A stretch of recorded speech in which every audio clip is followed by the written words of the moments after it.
Welcome in, everybody, back to Goblets and Warlocks. This is night 3 of our event for October for Breast Cancer Research Foundation. I won't touch on how the sponsor patrons work, but I'll let our friendly team do it as well. Thank you for the follow, Mystic. Thank you for the follow. Welcome in. Giveaway is already underway. The giveaway is for a 1/10 scale Karlach or Shadowheart of your choice. I have different types of armor stuff for Karlach if you want that. That is 3D printed and sent off to you, US only. But if you live overseas, want to help out with shipping, we can work something out. Or your other option is in collaboration with Loot Studios, you can get a pack of your choice from their website. And I could just need an email address and just need an account there and everything. Additionally, if you donate at least $50, you get up to 4 of these bracelets, US only, or for stickers from our merch website. If you're watching on YouTube, please like and subscribe, leave a comment down below. Tune in there also for our previous campaigns and our previous charity events. And also leave your favorite emoji for engagement. So don't forget, exclamation point ticket to enter in the giveaway. You will have to be here live at the end of the show. That's when I'll draw it. That being said, I'll turn it over to our lovely guest DM.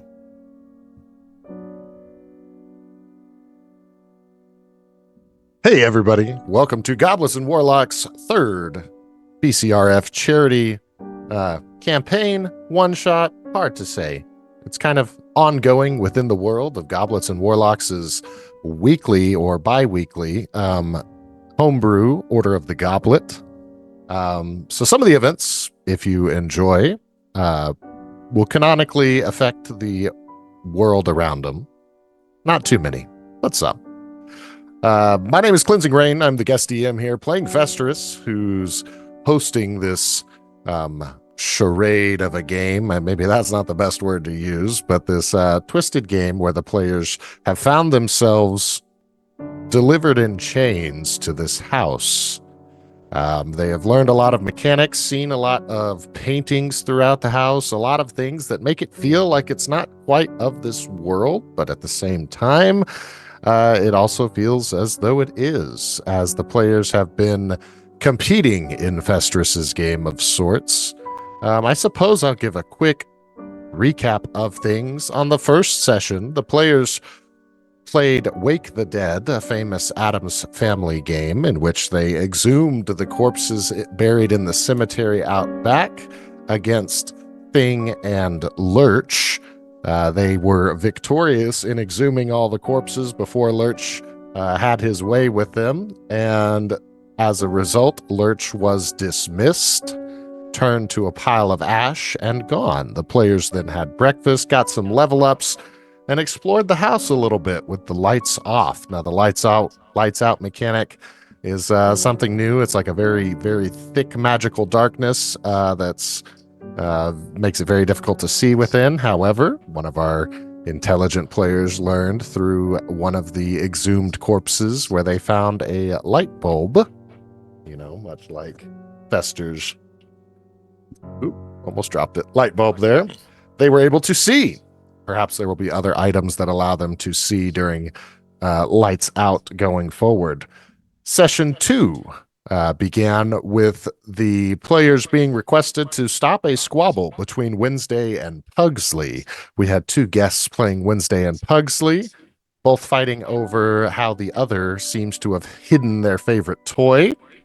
The players then recovered those toys and brought them back to them, revealing all of the first floor and part of the second floor. Now, having completed that and those Wednesday and Pugsley being banished by Festerus, but not until the players learned that at least Wednesday, when they... what spell did you use, Caprice? I believe it was Command. Command.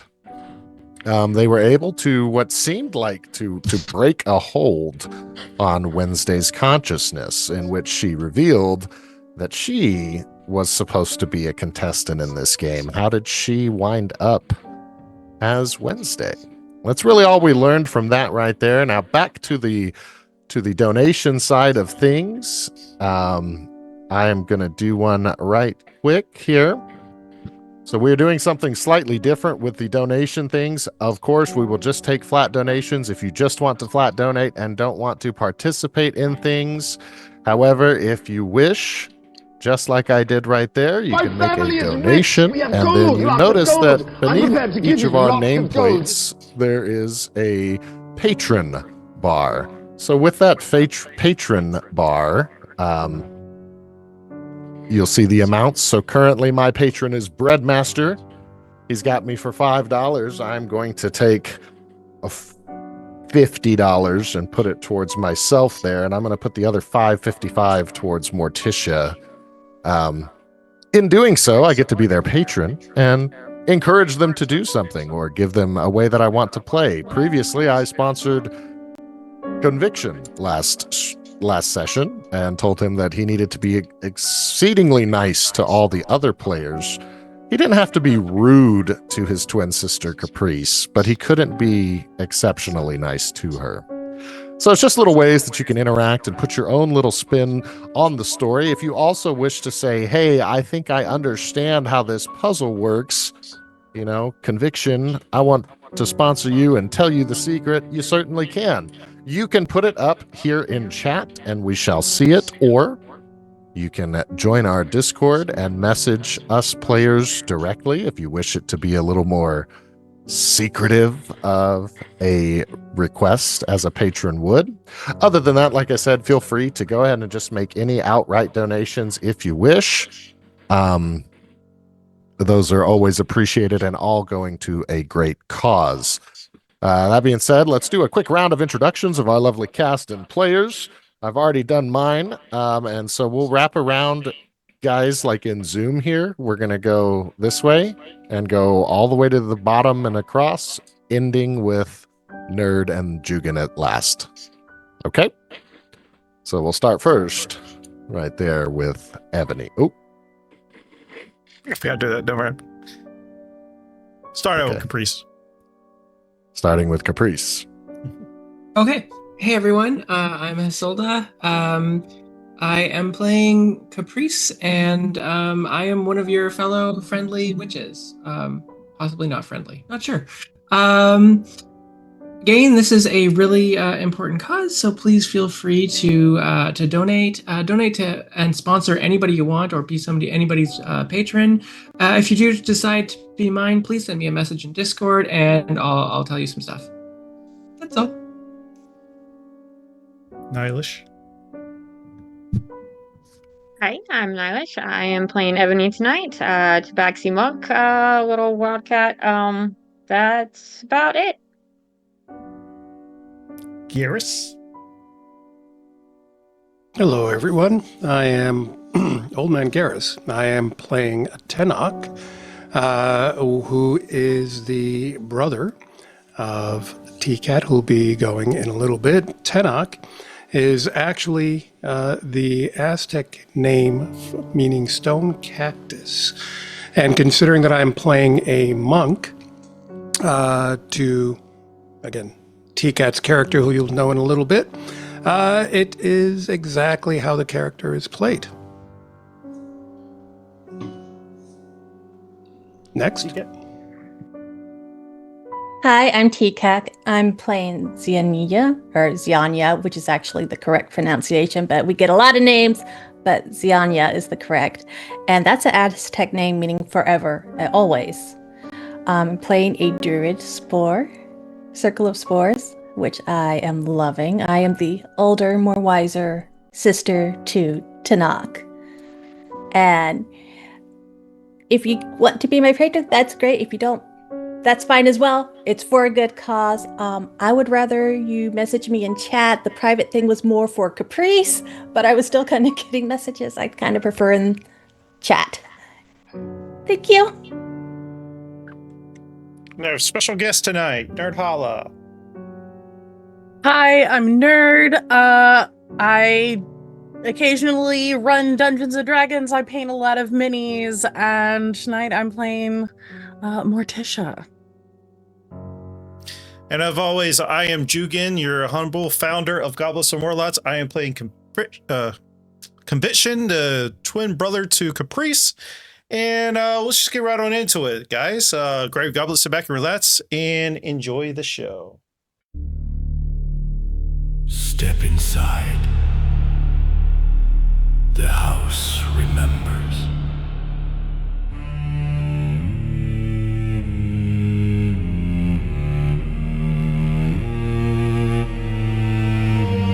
Stone by stone, a prison of grief, built by a father, a servant, a thief.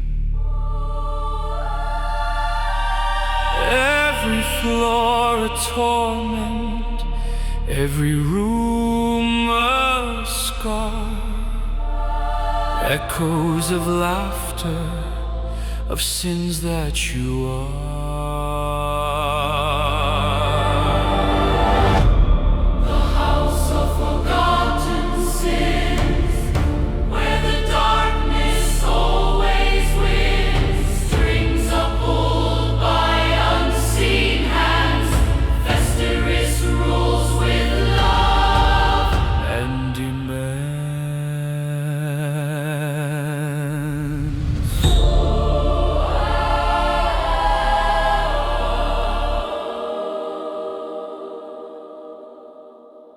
Children of silence, bound in decay, memory screaming won't fade away. Above the curtain, a master unseen, a family broken, a nightmare dream.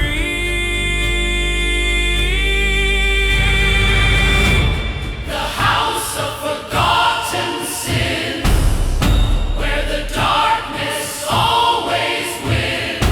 Rooms of sorrow, halls of lies, Festeris watches with hollow eyes. Come closer, my child. The house remembers.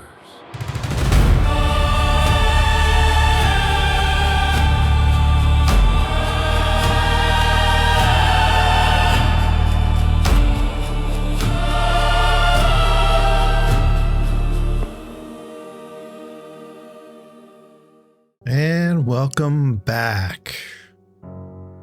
Well, lovely DM, lead us to tonight's episode. Yes.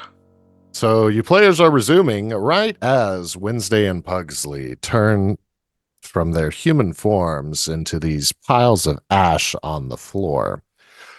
Among these piles of ash, or at least respectively, in one pile of ash, there seems to be a strap-on miner's helmet type thing, a little flashlight that straps around the forehead. And the other item in Wednesday's pile is a crossbow. First of all, I would like you all to decide who gets those items. And then we'll get started. Is it a heavy crossbow, light crossbow? It is a light crossbow. Okay. I do not need it. I will note that if you recall, whenever Wednesday shot it at you, it seemed to ricochet all throughout the house until it found its target. So it is quite useful if you're creative enough for it.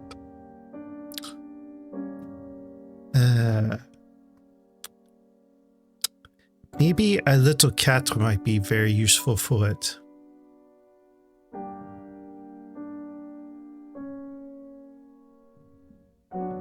You talking about me, or are you talking about that cat right over there? And I'm gonna point at Viana that I was petting.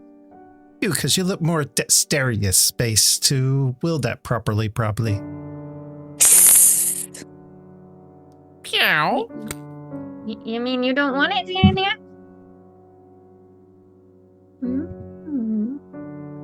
Any chance somebody could let me out of these restraints, please? Thank you. Thank you. No, the loot is more important right now. I'll pick up the crossbow. I thought you were out of your restraints. Did I miss that? Oh, shit. All right, I'll run over and try to undo her restraints. Okay, I'm just they come going to look apart over at easy enough. Caprice and flop over and start rubbing my ears the other way. I'm gonna deliberately blow off all of the dust of the crossbow onto the kitty. All right. I'm not going to say you need to roll anything for that. Xenia, you get kind of a cloud of dust comes your way, dust and ashes. Xenia is still in cat form. I guess I forgot to include that on the recap.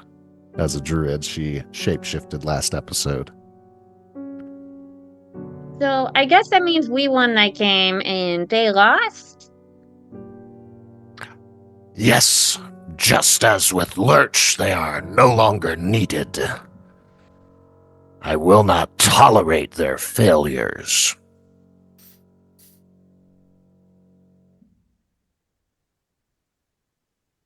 As a reward, please help yourselves to their fancy doodads. Was I able to get her out of her restraints? Yes. Okay. Oh, thank you. If one Thank you, picks brother. anything else up, I'm going to pick up the miner's helm too.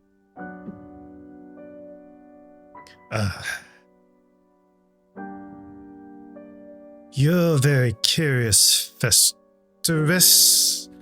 Why do you treat family in such a way?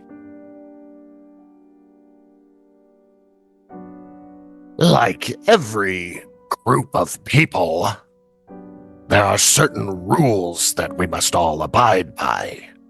I simply don't have any sympathy for those who wish to break the well-defined rules. But it isn't rules to me to be broken? If you wish to meet the same fate as them, then sure. All of society exists based upon our understanding of certain do's and don'ts. And yes, while in some cases rules can be broken for the greater good, they are always established for the preservation of order. But they're your family. I don't think they were family. But he just said they're family. No, they said that they were not. I'm going to get up and do my little cat stretch and walk over to one of the pile of ashes and start scratching at it like a litter box. Which pile? Pugsley or Wednesday? Yes.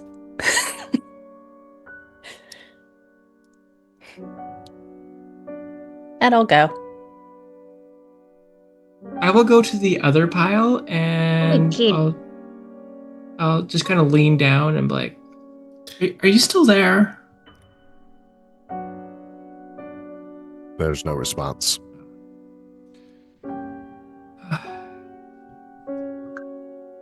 So you want more family, i.e. turning us into your family, but you don't actually want us?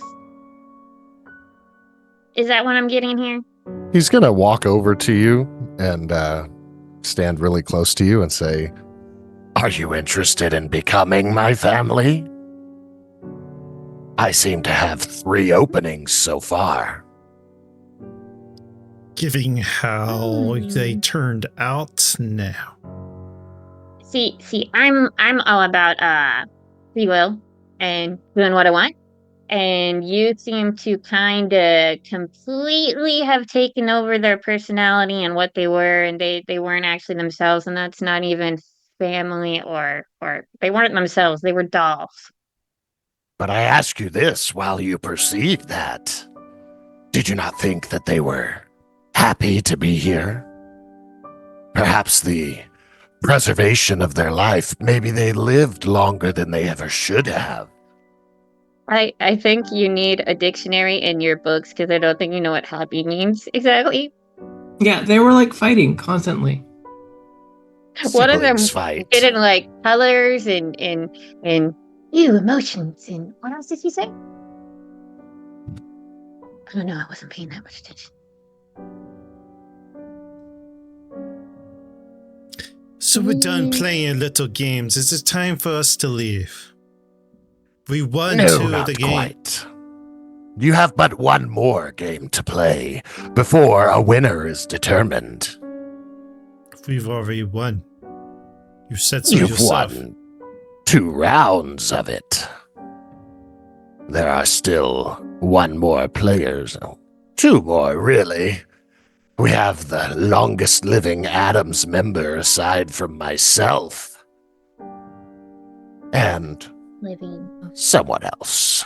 The longest you keep us here, the more detrimental East Haven will become by the acts of Safun.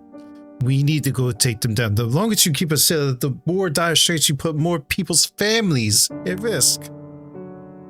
Do I look to you like someone who worries about the affairs of other people's families? See, you're giving a Jekyll and Hyde type deal. Like 1 minute you're all about family, and next you're not about family, and then you like I am all about disintegrate my your family. Because it is the ones closest to me who are the most important. Do you not value your family above those families of others? Is Caprice's life not more valuable to you than Joe downstairs? Let me rephrase this. If Safun goes unchecked, all the East Haven is gone, and what's to stop him from coming wrapping your little fun house away? Hmm? I am certain that at some point or another, I will get the opportunity to silence Safun myself. If that is really your biggest desire, then perhaps you should consider joining my family as it is. If you want to stop him. Please don't do that, brother. No. He doesn't even have a name for an emotion. He would not be allowed. We already have our family, sister. We'll see if your decision stays the same. Are we ready for our 3rd contest? God, I was fearful was here right now. Festus will continue to kind of walk through the room, and as he gets to the door, which is open, unlike the map reflects, he will see and I guess I should draw it back. It was drawn on the other one, but I didn't draw it here.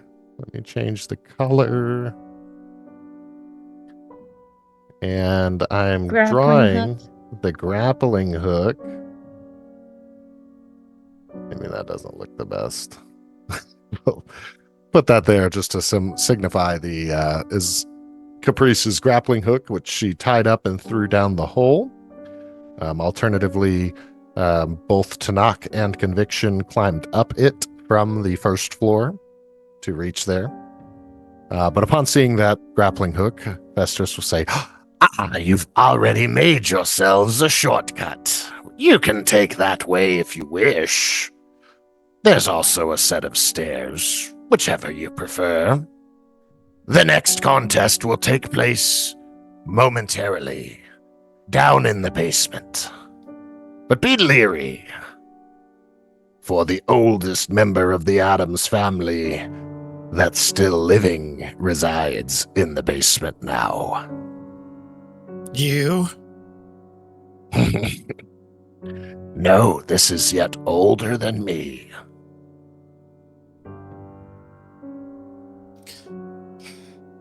Sister, you okay? Yeah, where did you find the cute little kitten? He was in my room. Oh.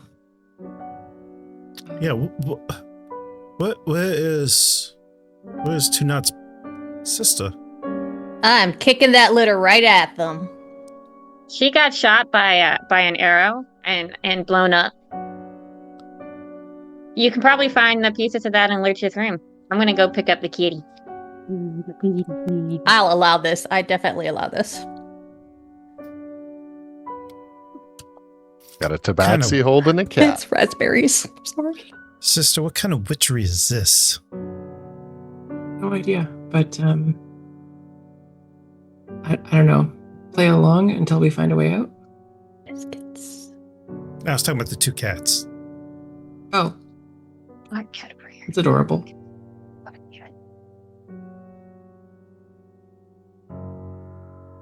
I'm tired of playing along.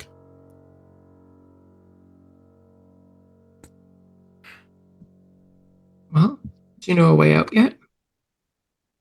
Does anybody? Does anybody know a way out yet?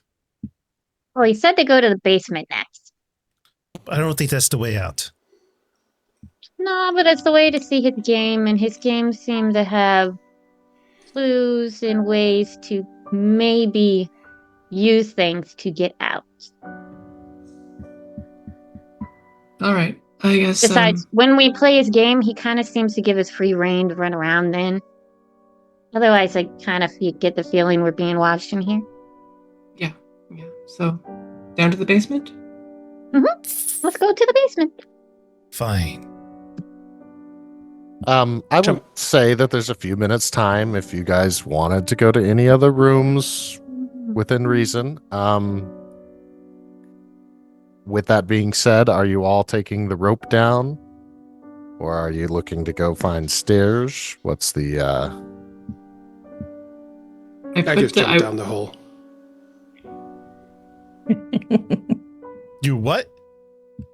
I jumped down the hole. You jumped down the hole. Ooh! Yeah. Hey, can you catch? I'm gonna throw Xenia down. All right. Well, then I shall move you guys all to the ground floor as a quick pause. To clarify, we're not jumping down the hole. I'm climbing down a hole with the rope.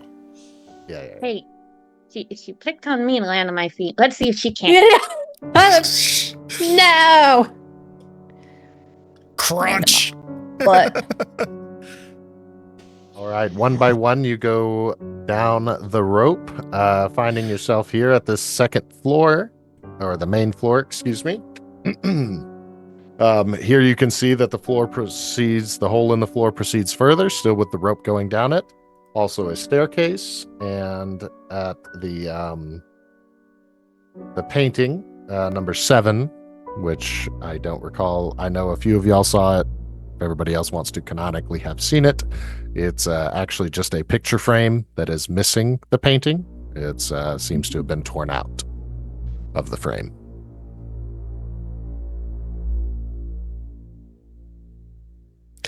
DM, as my patron, am I still under compulsion of being nice to everybody?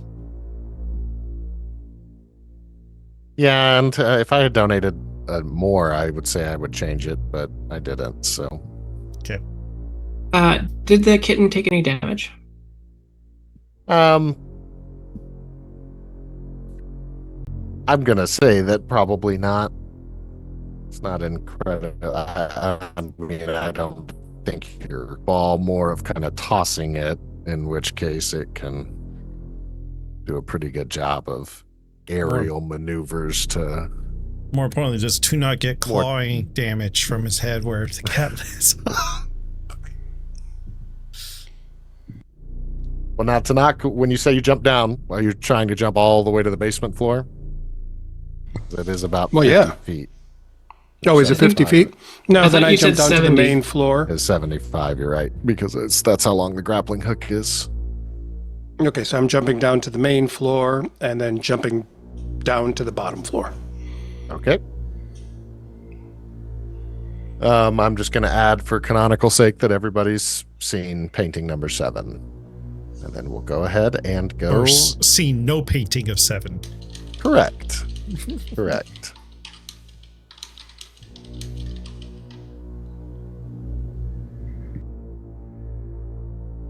right, let me pull your tokens out.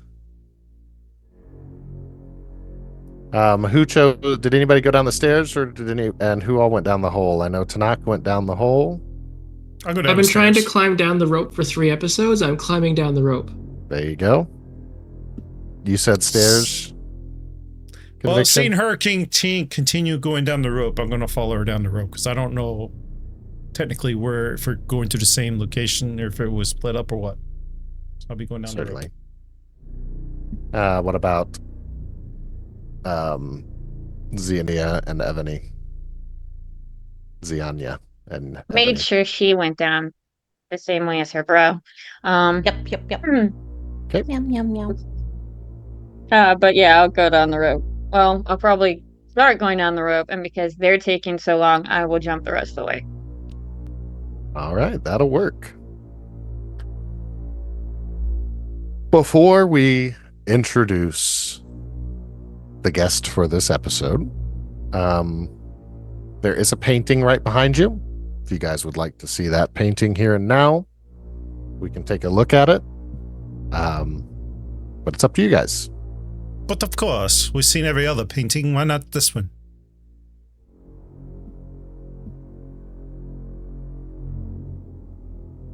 This one looks a little less artistically inclined as the other. Or who let Pee Wee Herman out of jail?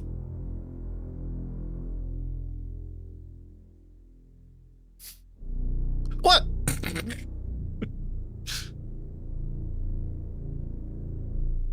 Kind of like Pee Wee Herman's outfit. It doesn't? Beetlejuice. Yeah, Beetlejuice. I didn't think about Beetlejuice either. Well, the face doesn't look like Beetlejuice. So maybe it's You're cross right. of It both. doesn't. You are So maybe it's correct. cross of both. I don't think any of the faces have, All the faces look like their like faces. Festus. I know. I was saying. Never mind. Whatever. All right. I will say, given that you all came down the hole instead of the stairs, that line of sight to the 2 rooms next to you would exist. So let me reveal that. Fog of War. You know what? We'll just reveal it all. That should be fine. Because these are chain, like barred doors, like jail cells. Both seem to be locked, but you can see easily through them. Some notable things of interest just based on your positioning. Tanakh, Evany, Conviction. Can you guys please roll perception checks? And Z and Caprice. Perception checks as well. But yours is for the room to the left, and the first group is for the room to the right. 14. Hey, I 10. got a nat 20. Okay. 14 This for is Caprice. 28. 11. 10, Ebony. Tanakh, what about you? 6, that was nat 1. Ooh. Echo Okay. that. Z, what did yours look like? 11. It was bad. All right. So I'll start with Caprice and Zianya. Looking through the room on the left, you can see what appears to obviously be a torture chamber. You can see that there seem to be some not so fresh victims still in there, and also some semi-fresh victims still in there. You're not sure what on earth Festus might be trying to gain out of torturing somebody. Maybe Festus isn't the one doing the torturing here. As for the others, you see a big treasury on the other side, particularly Evany. Given that you have a natural 20, you notice in... How do I do this ping? Double click? It says point and ping. Can you all see my little pointer? Oh, there we go. Okay. You see this sword within the mouth of a statue, and it looks like a fencing sword, like a very thin blade, and it seems to be of great importance. Everyone else, you would notice that upon entering the room, but the other 2 primarily see this big pile, a hoard of gold and treasure, as well as a painting against the wall over here. That's number 13. I will show it real quick. You can see this from a distance to be right there. Now, remind me if I'm wrong. Was that the one I showed you guys in Lurch's room? Mm-hmm. Or was this the one that was from Lurch's room? We've seen that one. Okay. For you, Z and Evany, you get the feeling that these paintings might be related. Everyone else has not been in Lurch's room yet, so you don't have memory of it. You don't know exactly what binds them as their relation. You also, Evany, with your natural 20, would feel like these two are related to one more painting somewhere else in the building. Feel like it's part of a set. All right, back to the basement. Standing in the middle of this dark, very overgrown basement, what once could have been a completely habitable and perhaps even clean and well-maintained basement now seems to be being taken back over by nature itself. Vines hang down from the ceiling, thick wood-like roots, like the roots of trees, clamber through the walls, intermingling with the bricks of the foundation of the home. It is very dark down here. There is no electrical light like in the rest of the house. Instead, down here, there seems to be only some small bluish light emanating from these occasional crystals that you can see around the main room in there, as well as just a general blue hue of light. In front of you stands a tall, statuesque woman, very pale.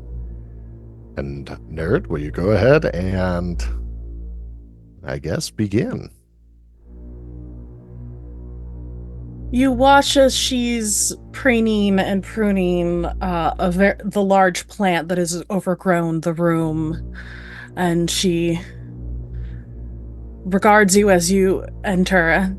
Oh, new toys.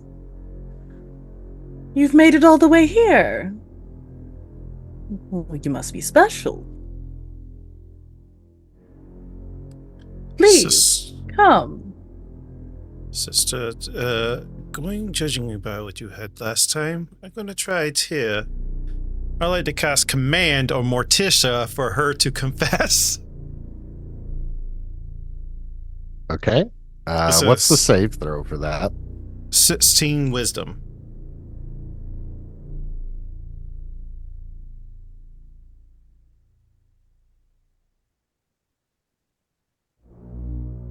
I don't have her here. So I need that. If you recall, I actually asked a question immediately after that. Jugan does not remember, but Prior Confession remembers.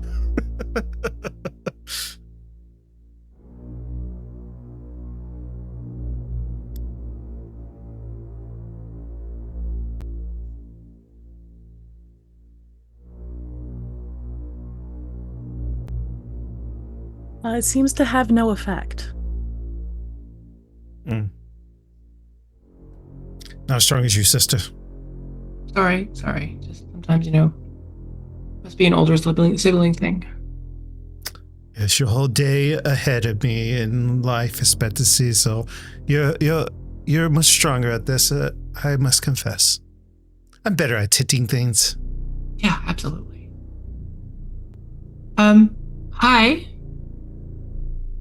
Hello? Hello. Welcome. Who are you?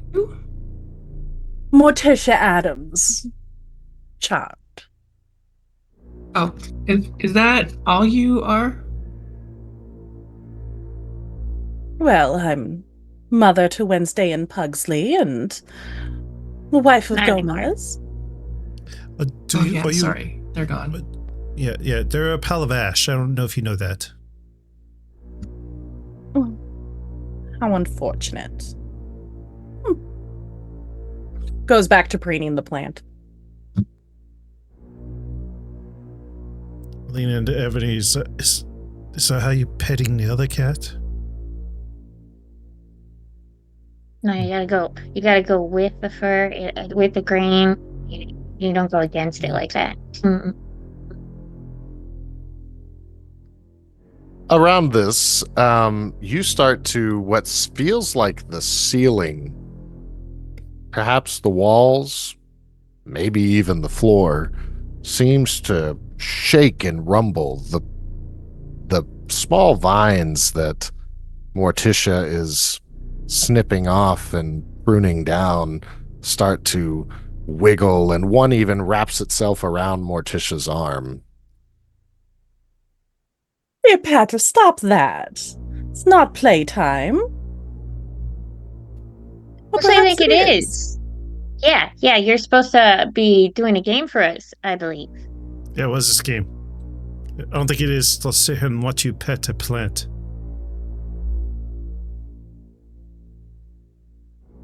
Perhaps a dance.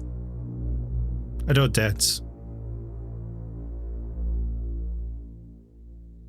He actually does. It's pretty cute. Alright, do you know the line dance? Or do you know the tango? Or do you know the sister, what is it called? The waltz. I do. Care to dance? And reaches a hand out.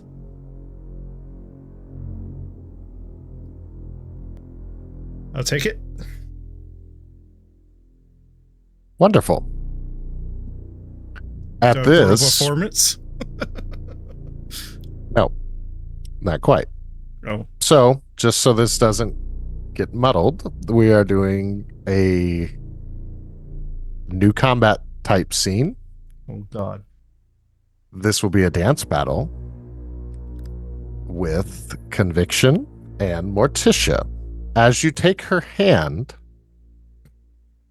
smoke surrounds you, and very quickly you find yourself back upstairs where you will be dancing. The rest of you will need to roll initiative as you will be playing with Cleopatra.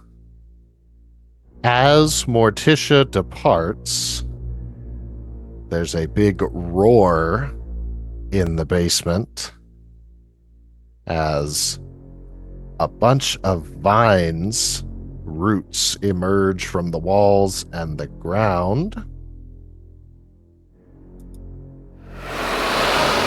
There, I need to pull Conviction off to the side and Morticia off to the side. Then I will grab the bunch of you. And you are getting placed here. Just brief movement. Sorry, we're adapting to some of the changes with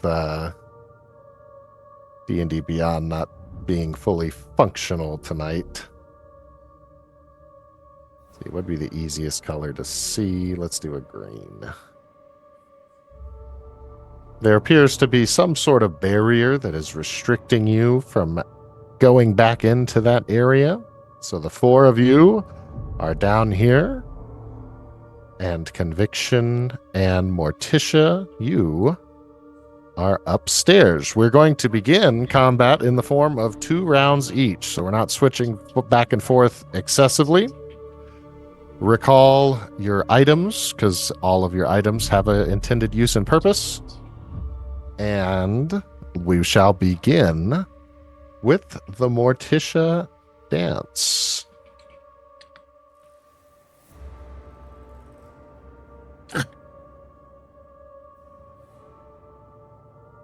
What kind of witchcraft is this? I must learn this to take back to the coven.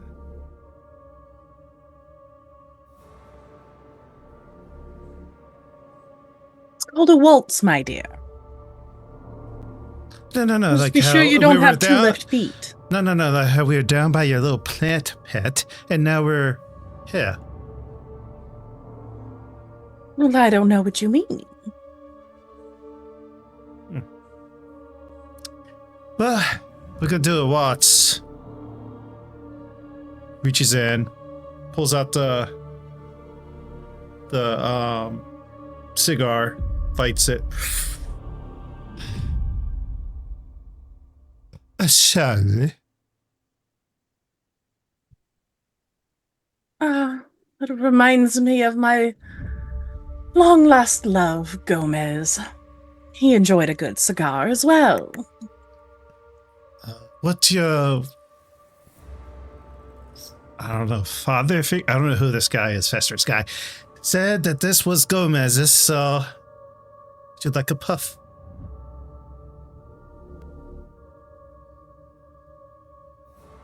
For the Take first it. round of combat-ish conviction, this combat is going to be different than I think anyone you've done before. As the waltz begins, classical music, only with I would say a piano, but they use something else in the Adams house. But essentially, piano-type music seems to fill the surrounding area.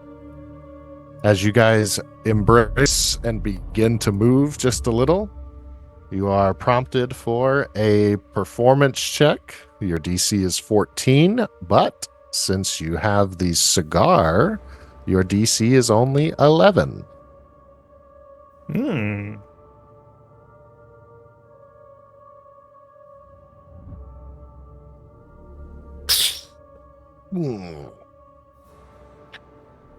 Upon the first step, rolling a 7, you step too far and step on Morticia's foot. As you do this, a knife seems to come up from her foot and it pierces through the bottom of your foot. You are taking...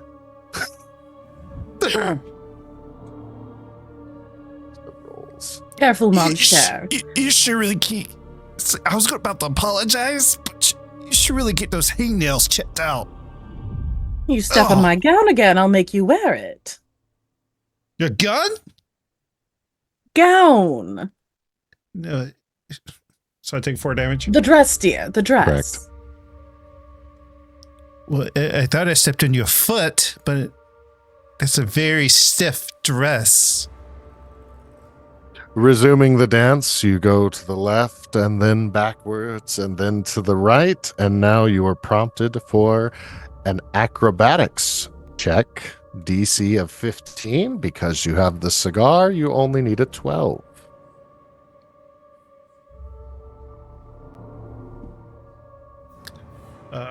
Anyway, I could do athletics.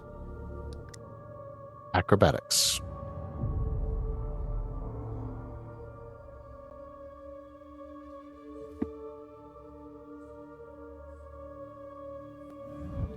Nope. Right. Got a 9.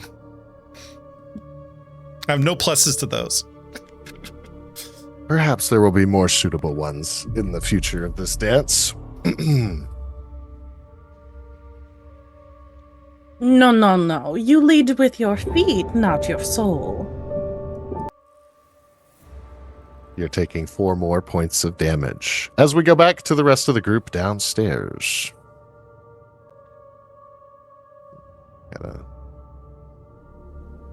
All right, players. I would like some initiative rolls out of you 4. All of the routes that you see will go after you all do.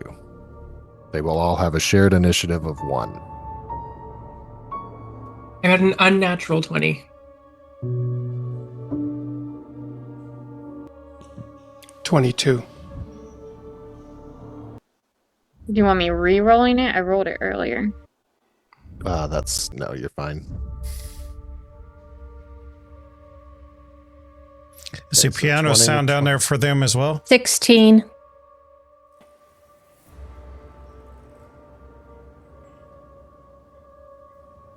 All right. I don't have an initiative tracker on this, or at least if I do, I don't know how to use it. If you open up and you got it. Okay. I see it here. Oops. Are they hearing the piano downstairs as well? No, they are not. Got it. Only what I got there.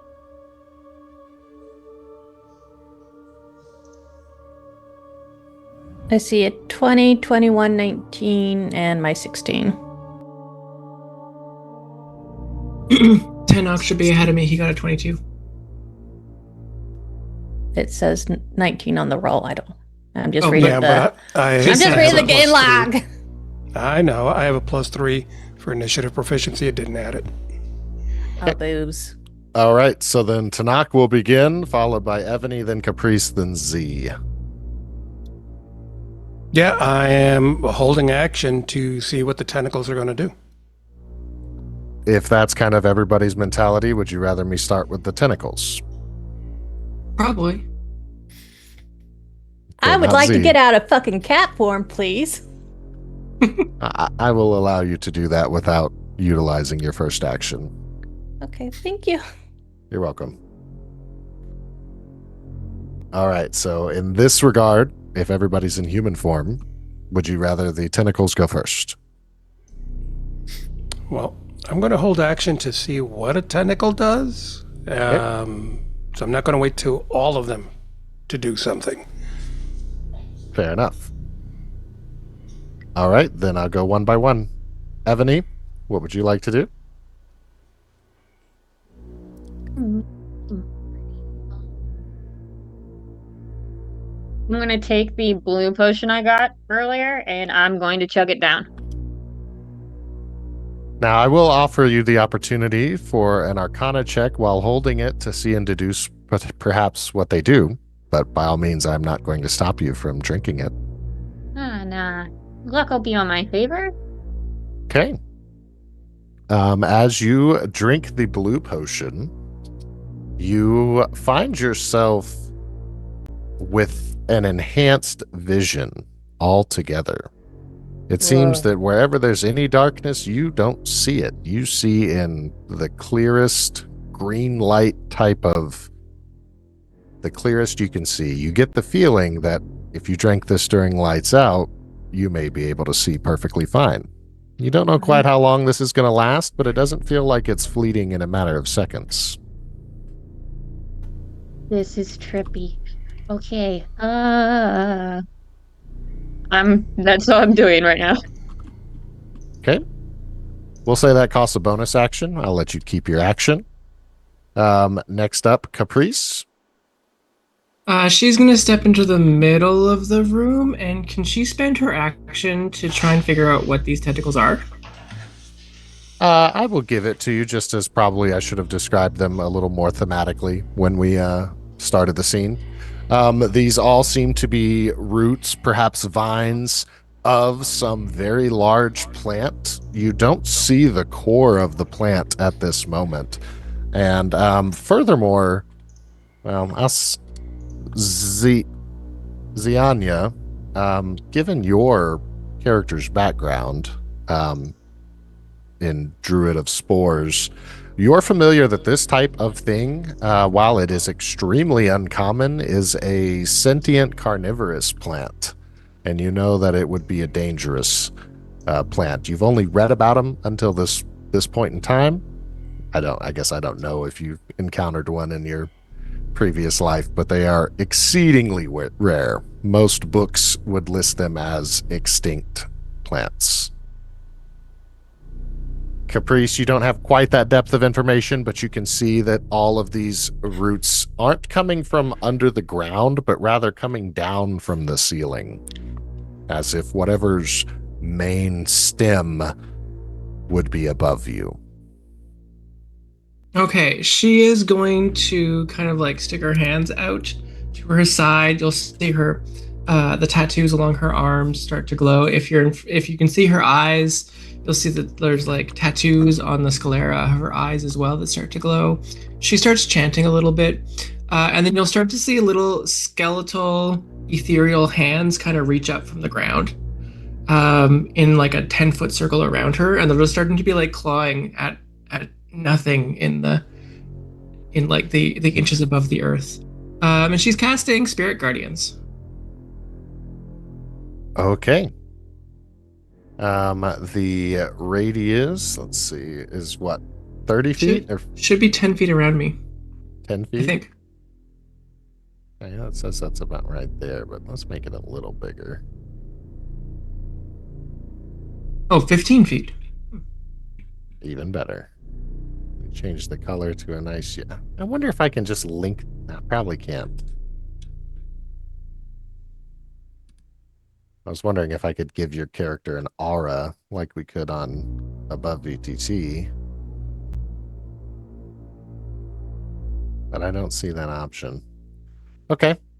Well, with that being said, now that stuff, would the rolls take effect for that now, or? I don't think, I'm trying to actually not be touching anything at the moment, so I kind of like try to be like at the center. Perfect. If they enter in, then at the end of their turn, they take damage.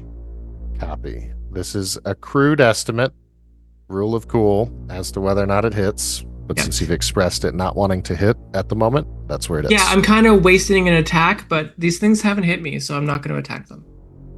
Okay. Zianya.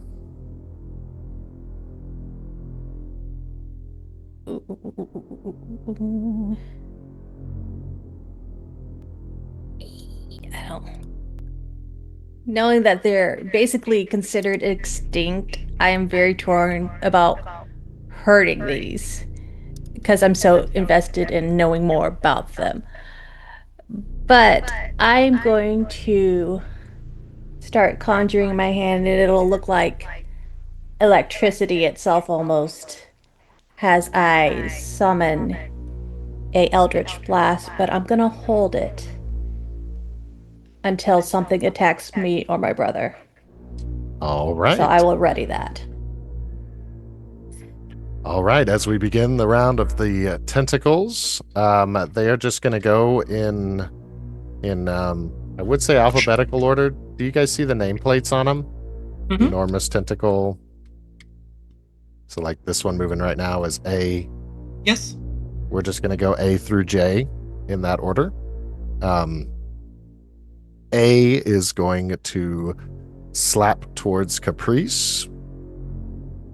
Since we don't have the modifiers to add to it, it is a +6 to hit. Does a 10 hit you? Nope.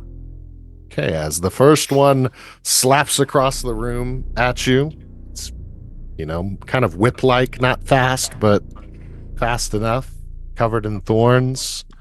But it does not hit you. Does your spirit guardians? No, they actually have to be in it. Okay. Tentacle B is also going to target Caprice. Truth be told, tentacles B through F are going to target Caprice. So hooray. I'm gonna roll 3, 4, 5 more rolls, and they all have a +6 to the modifier. So we get a 17 for 23. Yep. A natural 1. Okay. Interesting. We'll have to remember that number C has a natural 1. A 25. E gets a 14. Nope. And lastly, F gets a 20. 3 hit. 3 hit. 1, 2, 3. These I'm all have she's... +2, so we're going to add a total of +6 to that number. So you have taken a total of 32 points of damage from this turn. Is she? Yes, I know what you're going to say. Yeah, I didn't. No, think she is not. Didn't think so. How much? 32. 32. What type of damage? Bludgeoning. Okay. G and H are both going to attack towards Evany, although G's will be at disadvantage due to distance. So +6 disadvantage, rolling 1. First one's a 24, second one's a 8. So the 8 is what it hits towards you, Evany. I'm presuming that doesn't hit. It misses, yes. Tentacle 8. I'm sorry, rolls a 17. Does a 17 hit? Yes, that's my armor class. Okay. 1d10 plus 2 does a total of 12 damage. Tentacles I and J are going to attack Tanak and Zianya, respectively. I will attack. Again, I'm going to say because of distance that this one will get disadvantage against Tanak. So a 15 to hit. Wait, no, I need to roll 2. Sorry. A 13 to hit Tanak. Negative. All right. And then Tentacle J attacks Z with a nat 1. All right. So for nat 1s on these, when they strike, come down, they aren't retracting. They're staying extended and laying on the ground practically at your feet. Tentacle C, Caprice, will be laying down close to you. Tentacle J, very close to you, Z. So my Eldritch Blast goes off then. All right. Also, if it's in there at the end of its turn, it should take 3d8 damage. Will you give me that damage roll? Sure.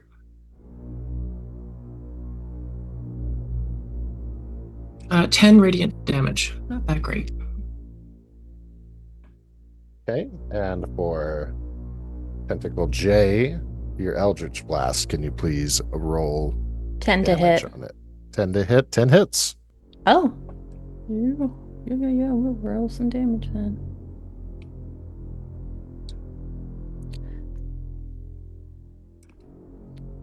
Wait, is it 5th level 2 beams? That's right. So roll for the second beam as well. A 9 does not hit, but the 10 does. Okay. All right, takes 2 So damage. just 10 damage. 10 damage. Oh, I see. All right. Second round of combat begins with... I still have my held action from the first round. Yes, sir. Yes, sir.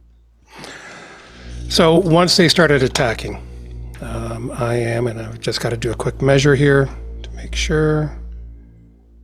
Rule of cool. Range, If you need to move 5 range. feet, that's fine. Range, no, I cannot. Range. Okay, so... where is that? So this is going to affect this, and this. Okay? And actually, unfortunately, Caprice, that's there. I am going to say the word Kuepiltia. And everything that I marked on there needs to do a wisdom save, DC 13, or they will be frightened of me. That includes me? Yeah. Unfortunately. 24. Death monks. Yes. Yes, you made it.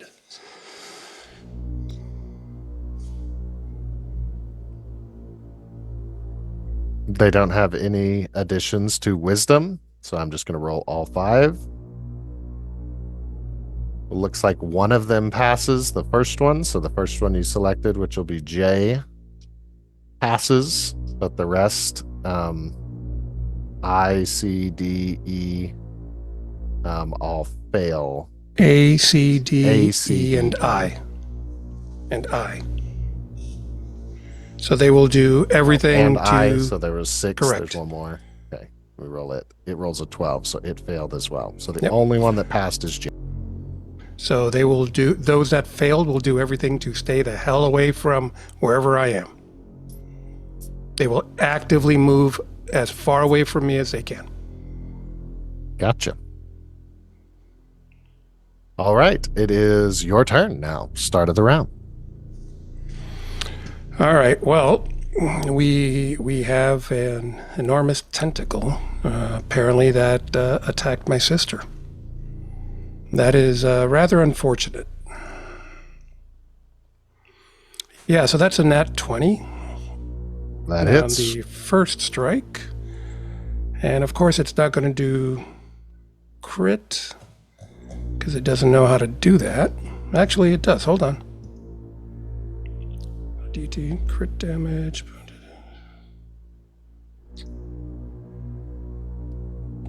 Wow. Okay, well, it does 12 points of bludgeoning damage to it. It'll do more. We're gonna. Well, Yeah. is it set to automatically double the dice roll? So I won't add the +5, but the 2d8s, which were 6 + 1, will make that 7 into 14. So 14 + 5 is 19 points of damage. Okay. And I assume it is still moving? It is, although it seems to be. Yeah, it's okay. We're doing it again. 23 normal hit. That hits. 8 more points of damage.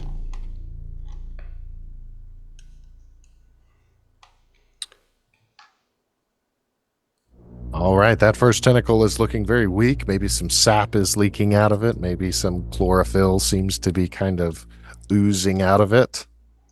Perfect. And as my bonus action, I shall flurry of blows, and let's wrap this up. Or not. Oh, that's a nat 1? 9 does... No. Yes, it is a nat 1. Okay.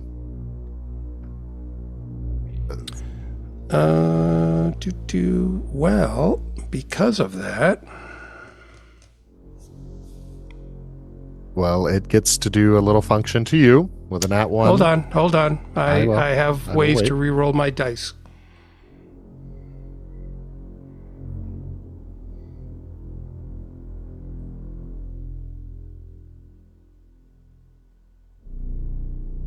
Yes, you're right. A harpsichord is the piano type thing that they play. Oh, I did that wrong. Darn it.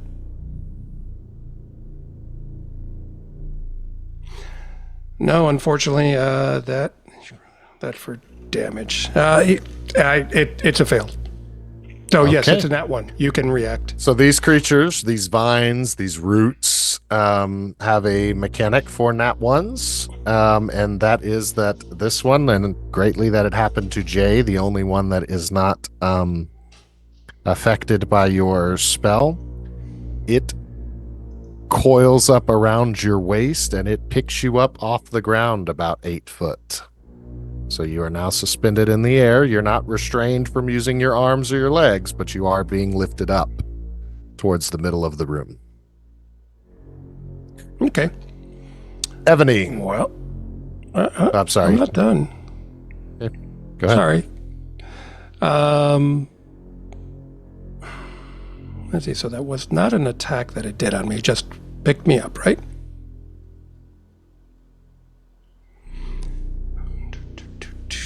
So I will...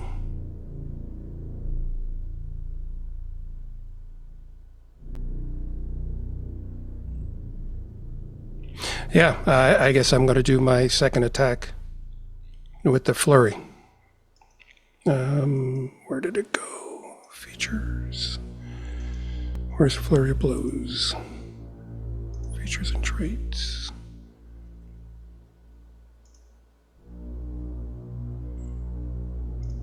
Pop that. Oh, that I'm trying to find where it is on here. So Probably under bonus action, or it is found under it. mine. Yep.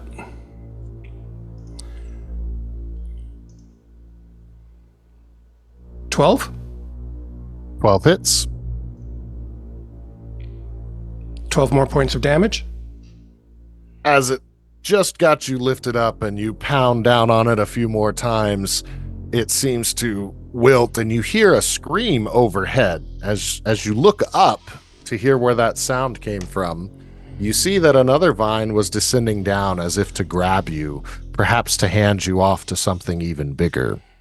But since you've knocked the vine loose, it falls to the ground, you along with it. And this one is defeated. I am done. Ebony, it is your turn. Caprice, you are on deck.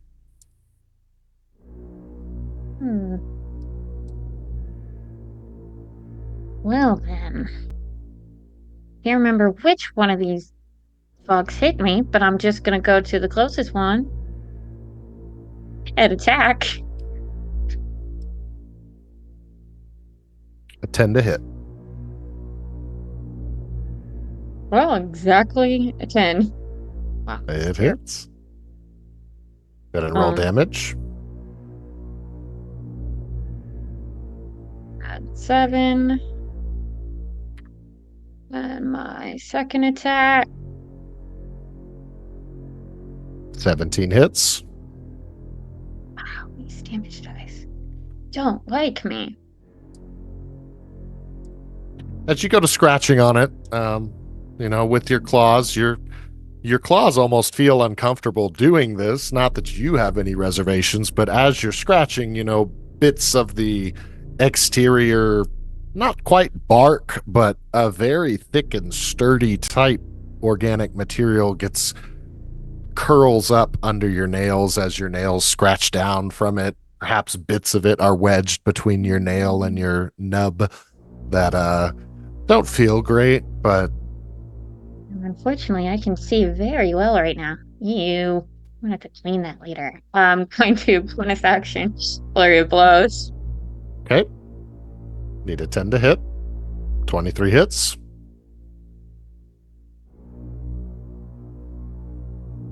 Seven more damage.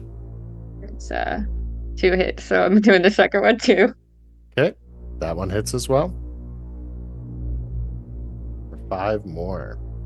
You get the feeling that this one is about halfway through its health pool.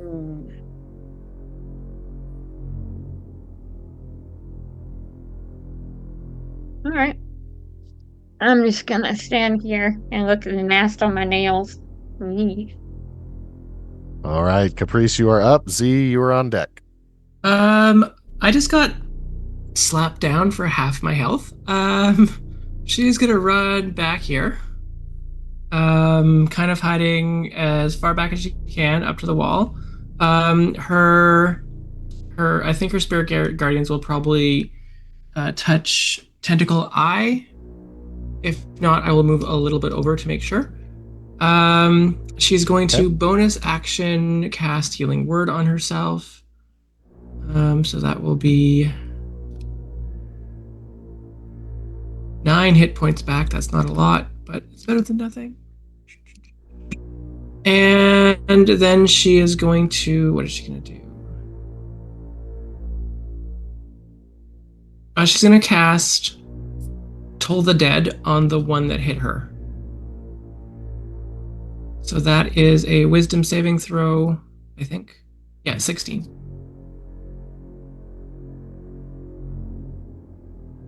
It fails, and I think it's Tentacle C there. I believe so. It's 2d10. So I'll just roll that in here. Thank you. Dice. 2d10. Wow. 4 damage. Damage not in your guys' favor tonight. Nope. Anything else you'd like to do? She's going to scream a little. Okay. On to Zianya.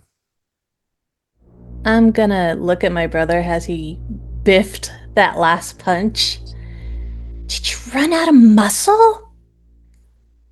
I got it. No, it should only take one punch. That was it. That was the deal. That's why I let you protect me. Damn it, we're gonna have... I don't want to, but these are gonna need pruning. And you will just see her hands go red with fire as she brings out a blade and sets it down at her side. And then bring back her hand up again and cast Eldritch Blast at... Which one's close to me right now? A. We'll go with A. Okay. Go ahead and roll hit and damage twice, I guess. Mm-hmm. Hopefully I can hit this time. Can you tell me a little bit about the blade that you just brandished? It's Flame Blade. It is Okay. on fire. 13 hits. Damage for that. Okay, we'll take it. And second, that definitely hits. Dirty 20. Roll your second damage.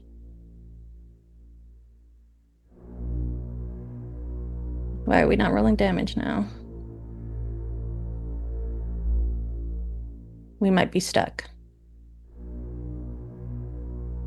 Or else you're gonna get a ton of damage in a minute. So anyway, I just started blasting. Yeah, pretty much. How much did the first damage do? 3. The first one did not much, if I remember. Let me scroll back up. Oh, it didn't even show that. So that's a hit. That's a... Let me scroll back up. Or rather, scroll down, sorry. Who is that? It didn't show the damage. It didn't show the damage? I see 3 points of damage. That's the second one, though. You know what? I'll just. If you just We're want not to roll sticking there. 2d10s. Nah, it's fine. Yeah. So 2 and 3. We'll take the 2 and 3. That's fine. Okay. And I'm gonna move a little bit behind my brother. All right. The tentacle A begins its turn. It is afraid of Tanakh, so it is going to kind of lean itself and wrap around this corner system here, root system here in the corner. Tentacle B is not afraid, so it is going to lean over and it is going to attack at Tanakh. +6 to hit. It rolls a 14. No. Misses. Tentacle C is going to attack towards Evany at disadvantage from great distance. +6. Well, that one is the regular. Here's the disadvantage. 21 to hit Evany. C is still also afraid. It would.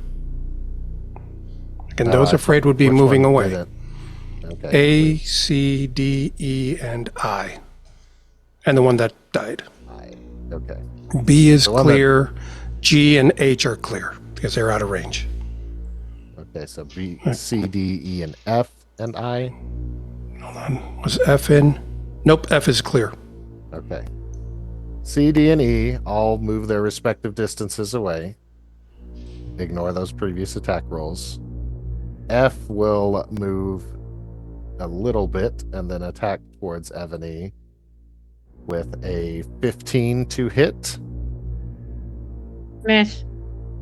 As you roll out of the way as that branch comes down towards you. G also will move closer and is going to do an attack towards you as well.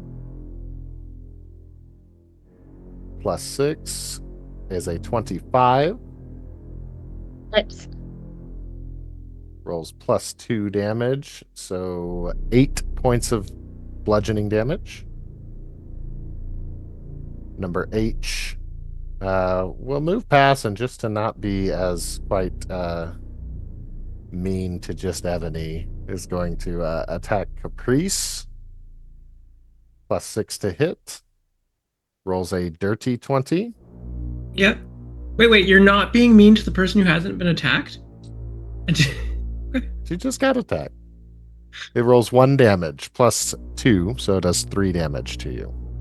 And it has moved within the radius of your circle, so it will need to take the Spirit Guardian damage, and you can go ahead and roll that twice because Tentacle I is also in your Spirit Guardian circle, so both will need to take damage as it begins its turn. Yeah, I did make a minor mistake with that. You have to roll a Wisdom 16 for both of those. Yeah, Oh. so wisdom save. Okay. Or half damage or whatever. Well, the first one rolls a 3. The second one, which I guess is I, rolls a nat 20. So it survived. The second one breaks it. Half damage Okay. for the second one. 16 and half damage, so 8 for the second. Okay. 16 points of damage and 8 points of damage. All right. Tentacle Eye is going to attack Ebony. +6 to hit, a 14. That's Slaps down also at you as you just jumped out of the way of the previous one, jumping back the other direction. And that is all for them. We go back upstairs. Oops, I guess I shouldn't have said that. We go back to the dance floor. As the waltz is resuming between you two, I'm going to give you just a moment to banter if you wish before I ask you to make a roll conviction. Question in, will I have an opportunity like to cast any spells or anything like that? Within reason. So given that you entered the dance willingly, we hadn't had to go over it. I guess let's until you go over it. Would you like to attempt to do something? Well, I'd like to attempt to cure wounds at second level on myself. Do you need to use your hands for that? Is it a touch spell? It is a touch spell. You try to move your hands away from the grip of the dance, but Morticia seems to have your hands locked pretty tight. You guys are hand in hand as you're dancing, but it is not, you seeming to have some difficulty freeing that hand. I guess you can make a strength or athletics check or sleight of hand, but all would be at disadvantage. I think it's touch. That's fine. Forget it then. If I can't move my hands, I'm not going to waste rolls on it.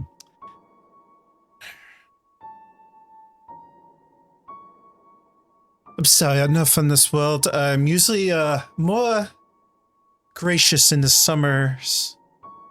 Obviously, this is not the summer. And obviously, this is not my normal place.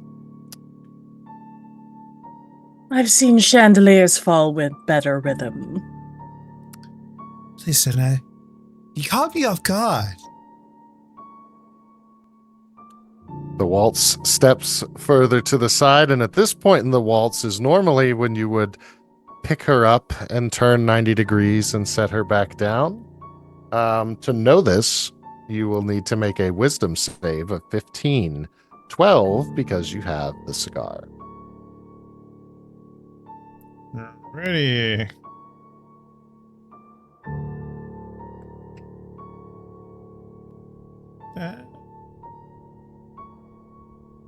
That is going to be a 11.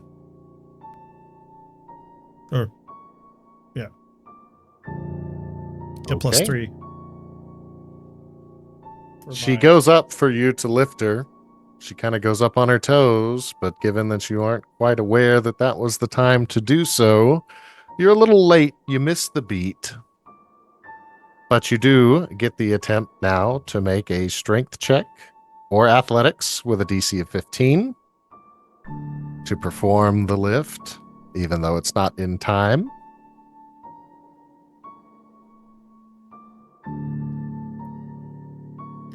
$13. Do I get like a bonus for the yes, cigar? you get the yes. So that one does succeed. Very good. Very good. Thank God. You pick her up and you set her down, and Morticia, you're a little surprised at how well he just did that. Ah, magnifique. You move like a corpse freshly awakened. Still stiff, but promising. Yeah. Did you just say... Since she said a certain word there, Festerus is going to appear in the corner, and he'll say, "Oh, Tish, you know what French does to me."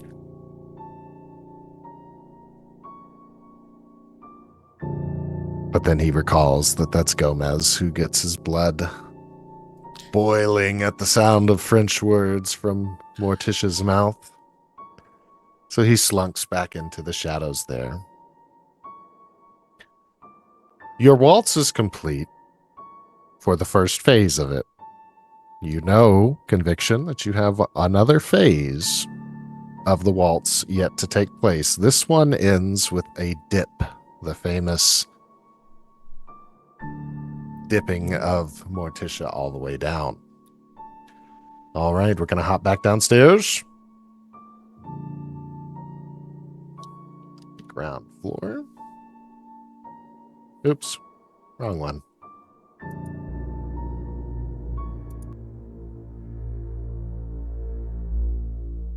Okay, top of the round is Tanakh. All right. Well, we're doing the exact same thing, so they need to roll. Oh, I should have had this on the screen.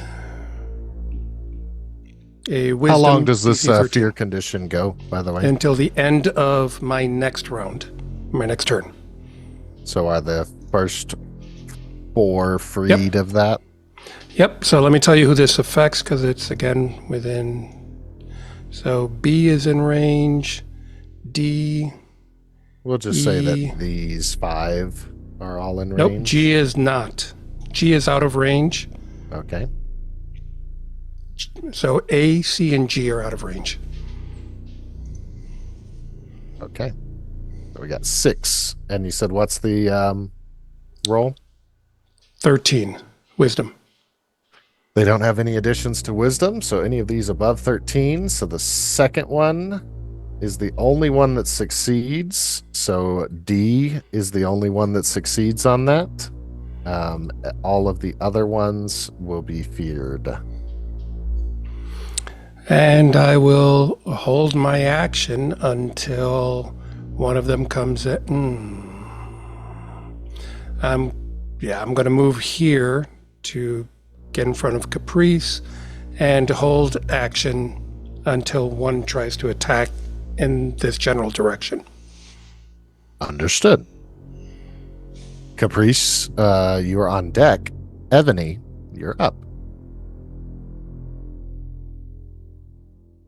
Do you call giving someone else something an action or bonus action? Bonus action. Bonus Rule action? of cool. I am going to give pull one of my green vials out and pass it to Caprice. Okay. I don't know which one it is. Thank you. And then proceed to keep attacking the tentacle eye. Okay. I think that's an eye? 10 to hit. It has 15 health. Oh, lovely. Where's my button? That's a hit. God, if I would stop rolling ones on damage, that would be helpful. That's barely a hit. And it is dead. Wait, no, I can't do that. It is not dead. Okay. It is not. Oh, It takes 11 points of damage. Flurry of blows. Oh, I can't do flurry of blows because I just gave my bonus action to move and give her the potion. So that was it from me. Ignore that last hit. No problem. Caprice, you get a potion in your hands. Amazing. I'll give you a free action to examine it if you would like. Oh, yes, please. Arcana check. Okey-doke. Arcana check, and the DC is going to be 15. 18. Okay, you hit it. Upon looking at this, you know that it's not a potion, so you're very glad that Ebony didn't drink it. You notice that as the liquid moves around the bottle, it kind of grips to the side of the bottle a little more. If you were to inspect slightly further, you would smell chemicals, man-made things that feel like if you touched them, they might burn. The most equivalent I can say you would have the impression of is kind of like an acid, perhaps. Yeah, if it helps, I have a 19 passive investigation. Perfect, it does.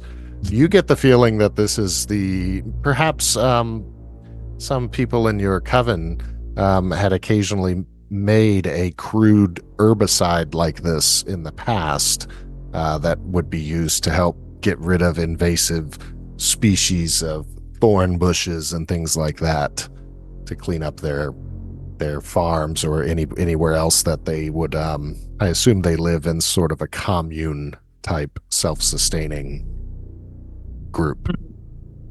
What would it be an action or bonus action to just tuck that in the plants?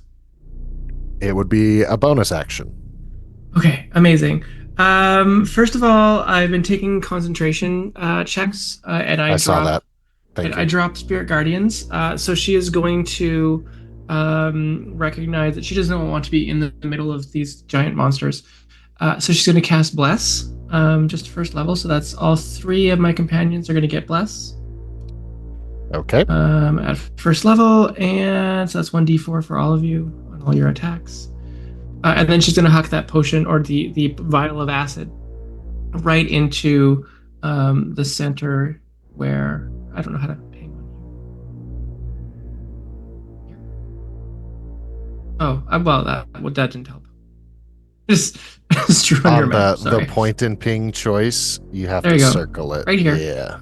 Right in the middle of these guys. All right. That's going to splash in the middle of all 5 of them, and I guess we should just make it a universal damage. So here's the amount of damage that this does. This does 35 damage to each of them. Ebony, don't drink this stuff. So first off, this one is finished up. This really one is was finished up.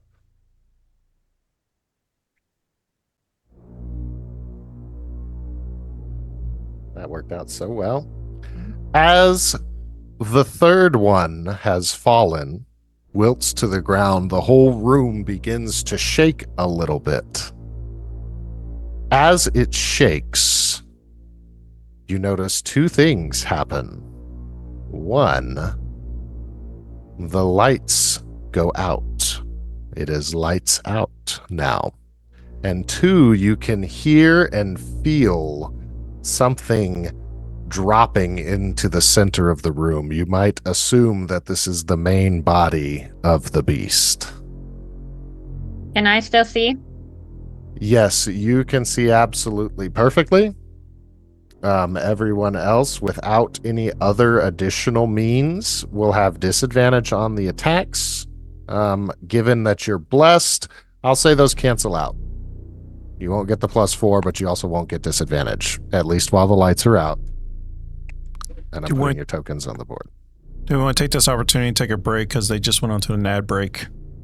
That sounds fine. We're transitioning here. We'll take a quick 5er, and we'll be back.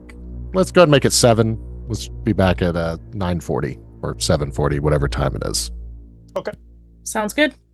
Guys, we'll be right back. Remember the patrons, if you like to donate, if you donate more than somebody's patron, you can become their patron and influence their actions. That being said, we'll be right back.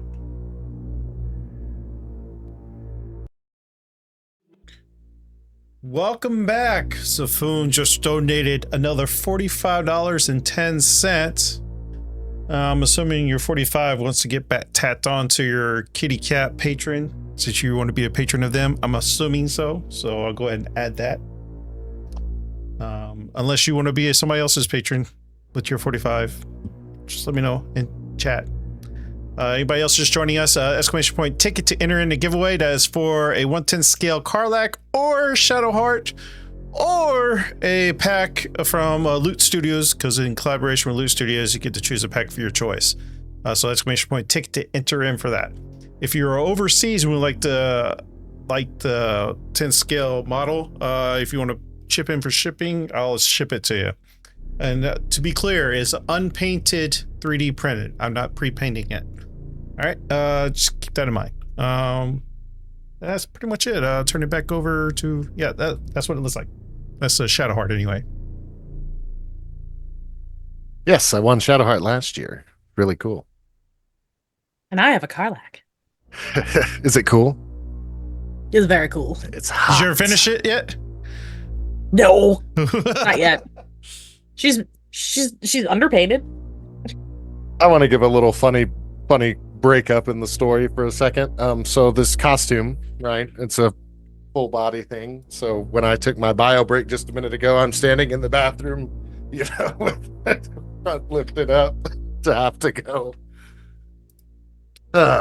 Just a peculiar thing I don't often do. All right.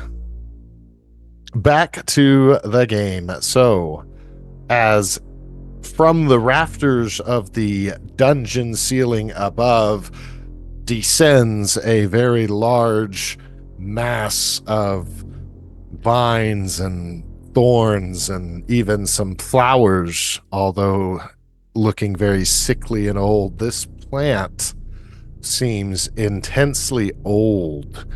There's no way you could just tell by looking at it, but you can tell that it is like seeing an old tree, that it has lived an extremely long life. Furthermore, you may notice around the map, it could be difficult to see. You may notice a body in the bottom right section. The vines have grown into the body, and it seems to be sucking the moisture from that body, and perhaps your bodies as well, if you cannot bring yourselves to defeat it. Resuming combat, but without the combat tracker active because we switched scenes. That took place after Caprice's turn, so that leads us to Zianya. Actually, Caprice, do you have any actions left? You used a bonus action to throw the poison, which resulted this. So you still have your action. A few seconds have gone by as this mass of vines and flowers and thorns appears in the center. You can tell just from the system of how this happened that this is the core body of Cleopatra, teeth and all. It is down there on the floor, and it seems as though it's collecting itself. I actually don't have any actions left. I use that for bless. Gotcha. All right. Zianya, it is your turn. So we now... It is lights out, so everybody's dark. But since Zafoon had mentioned that, and it's a good point, I will say that your flame blade is emitting enough to see, not to see necessarily everything in the room in fine detail, but within 10, 15 feet of you, you can see well enough. I'm going to reach into my pocket, what's in its pocket, sis, and pull out the light bulb and put the light bulb in my mouth. As you do this, time freezes. Nobody can move. And Festurus appears right next to you. He is staring at you with the light bulb, now emitting a light. In awe. Let me put Fester on the board. Shock Pikachu face. Oh. He will appear right next to you, and he is just staring at you. Well, I've not known many others capable of doing this. Allow me to hold that for you. And he's going to take it out of your mouth. Again, you're not able to move, so it just comes out of your mouth. He puts it into his, and it creates a light to which everybody can see for 15 feet. So just consider he's just going to hold it for you, and you also gain a point of inspiration because you used his light bulb in his presence. Can I give it to anyone? Because I still have one. Or is it just lost then? You get it back. Okay. So was that a free action then? Yes. Time was frozen. Nothing else happened. Yes! Gain an inspiration, and he will hold the light. Heck yeah. Heck yeah, I am. What the hell is... everything is beside me. I'm going to the arm. It doesn't even matter. Does it matter? Nah, we're going for the body. We're going to go for the body and just cast Eldritch Blast while holding my sword. Twice at the main body because I'm not going up there. I'm not going up there. Okay. You guys got this. You get to roll with advantage because it's in the most equivocal state I can give it is that it's prone.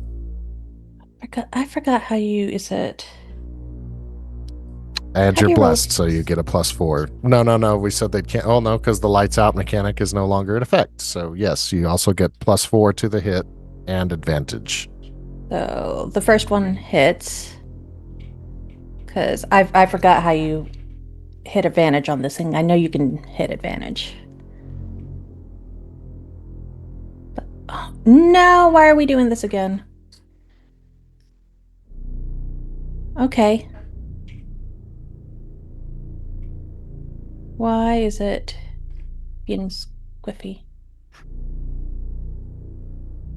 It is not taking my damage. What is the rolls for it? Is 1d10 plus? Is It's it just 1d10. You know, I'm just gonna. Here we go. We can just do it right here. This will just be for the first hit. Okay. That's a 4. And for the second Eldritch Blast.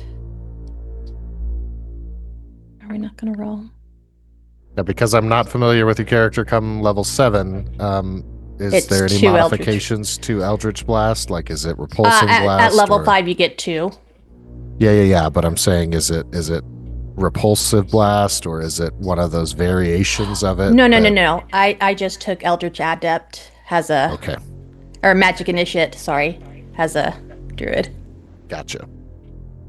So none of the cool stuff, but you know, Eldritch Blast is Eldritch Blast. Why is it not showing anything though?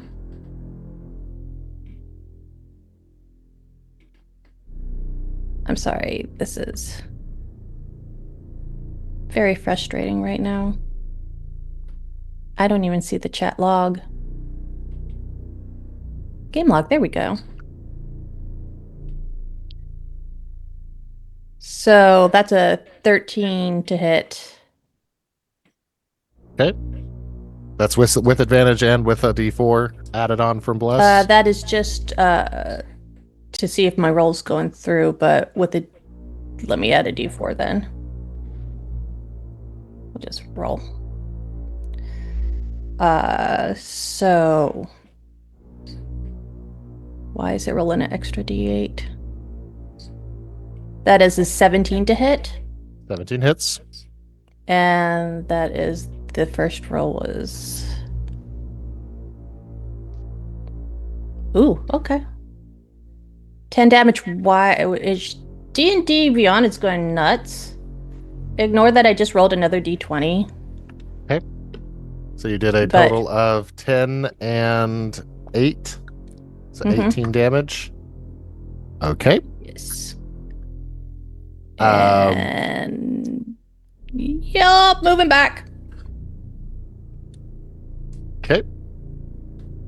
Top of the round. You each will, since it is down and prone and just in the nature of being expedient, well, do whatever you want. No nature being expedient. We're going to go top of the round. Tanak, it is your turn. Well, we're going to try it again. So wisdom save, please. Well, hold on.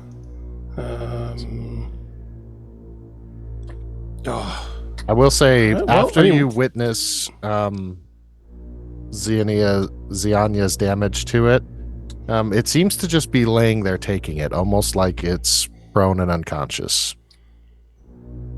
It Really? doesn't seem to react. It's not reflexive. This is as open as it will ever be. When we got our equipment, did we get everything but our magical item, our legendary item? Correct. So, You my have- water skin. I have my water skin, correct? No, That's you what I'm don't asking. have any of your gear in your backpack. No. No, that's right. You said no gear, just equipment. No, well, so that ends that one. The only gear yeah. that you have is a thieves' tools, I believe. Well, I don't know what that is. I don't know that. Do I see a mouth? It's hard to make out. It's very hard to see. So no, I would say you can't see a mouth from here. Given that my sister would have known this plant, would I have also known this plant? Given that your sister probably has a lot of the same study and interests as you, it probably has come up before. Again, it's more equated in your mentality as an extinct plant. Kind of like how as kids we all thought quicksand was a lot more prevalent than it really is in real life. Like I remember so many movies, quicksand being the worst thing to step into, and I've never seen it once as an adult. Kind of like that. You've maybe heard about this. Perhaps there's a fairy tale or a bedtime story that involved a carnivorous plant like this, but you've never seen one. But you would realize that this could be what the stories are based off of. Okay. Well, I'm going to speak, and out loud. Nobody heard it. It's dying. Look at the plant. Look how old and pain it looks like. It's suffering here. This is not right. This is not what we should be doing with this. And I'm going to move up towards it. Dr. Caring person. Well, you're the one who's making this happen. It's not the plant's fault. It's innocent. At least in you forcing it into these games. It's done nothing that I can see or that I know of. Is there a place that I can touch it? Like I see spines in the image, but is there, I assume that there is some kind of where its mouth is, it's like taller than everything else. Like, is it all spines? I want to physically touch it. You can physically touch it with no repercussions. It is thorny, so I mean, maybe don't grab it, but nope, but yes, if I'm you're just kind gonna of feeling across it, it is by all intents and purposes acting like a laying down wounded elephant at the moment. Yep. And I am just going to go up and say, we won't hurt you. Are you hungry? Do you need something? If you can, let us know. And I'm going to hold the rest of my actions until it does something. I will allow it to respond to you. Okay.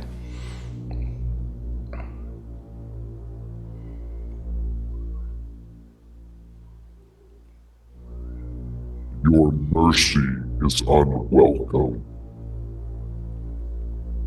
Life begins and it ends. If you will not end me, then I will end you. Do you wish for the end? We can be merciful. What profit is there in mercy? The lack of pain and a quick resolution. The law of nature is the survival of only the fittest. So be it.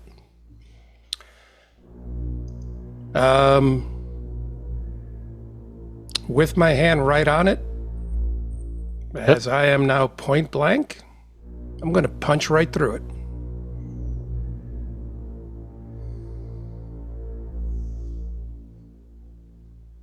All right, you don't have to roll for hit because you are right on it, so we'll say it's going to hit. I mean, you can roll to see if it's critical, I suppose. You get advantage plus D4, but the D4 will not move it into critical nature. But you can roll for advantage on the hit just to see if you crit. No advantage, no crit. Okay, then you get to make your 2 strikes against it. Well, more than 2, but we'll start with the first 2. Okay. So 7 on the first, 13 on the second. Nice round 20. Then I am going to flurry. Let me mark another focus point gone.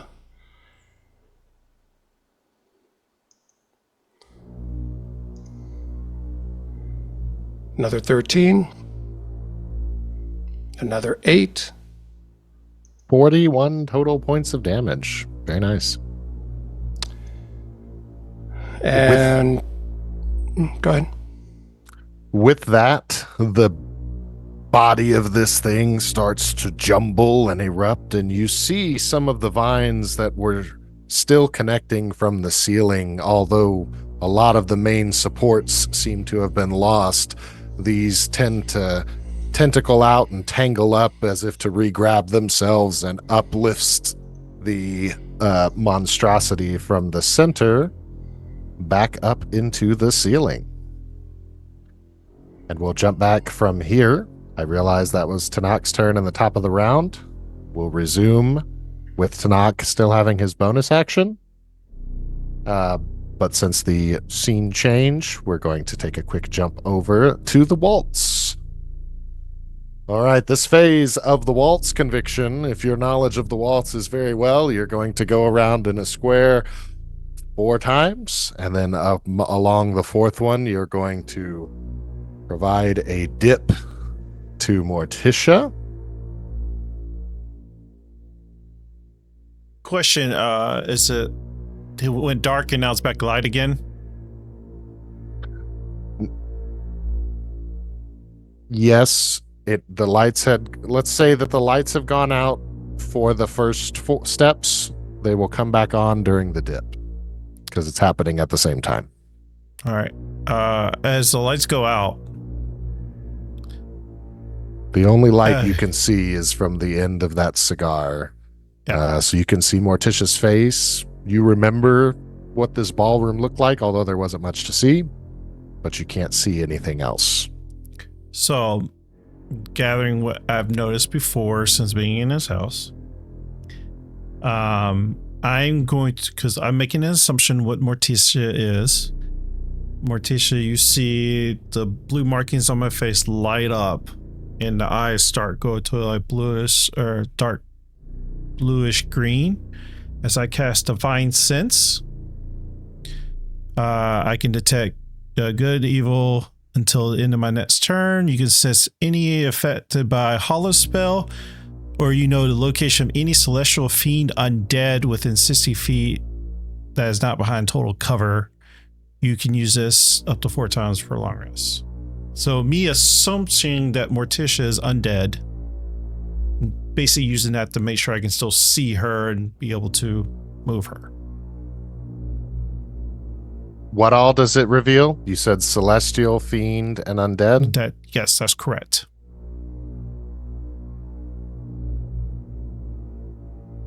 You don't see anything about Morticia, but you do, in the corner of the room, see that Festurus is in fact there, although you couldn't see him a moment ago when the lights were on. Perhaps he's hiding himself. He's over in the very corner of the room. And he just appears to be watching. Other than that, when you look at Morticia, you don't get the feeling that she's a reanimated corpse, nor is she some demon, but rather she seems by all accounts to be human.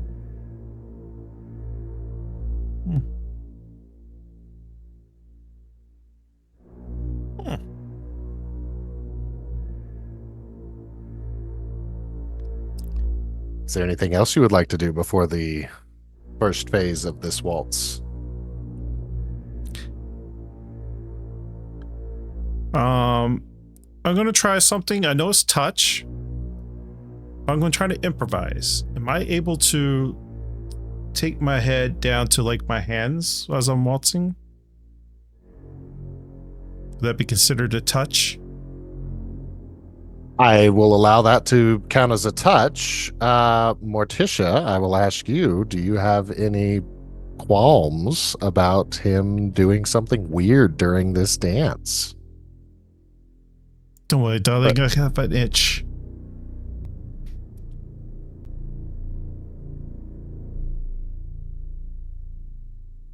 Well, you're rather adorable when you panic. Pitiable, but adorable. Perhaps there's a woman in your life that inspires you. A muse, perhaps. Are you referring to my sister? Well, she is quite special. I mean, you're all special, but she's special.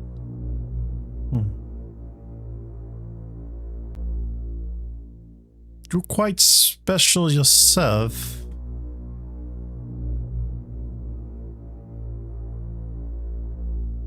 Let me make myself even more special for you.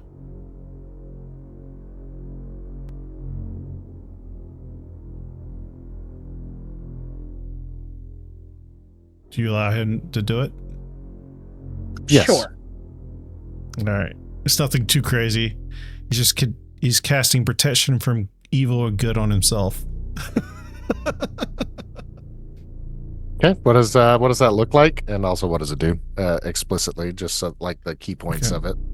So again, the tattoos bright, even brighter, and you can almost see it through. Like I'm assuming you made him take off his armor during his waltz, whatever. So under his garments, you can see it glowing through his vestiges he has on, and you almost got a little weird aura around him. So until the spell ends, one willing creature you touch is protected against certain types of creatures: aberrations, celestials, elements, fays, fiends, and undead.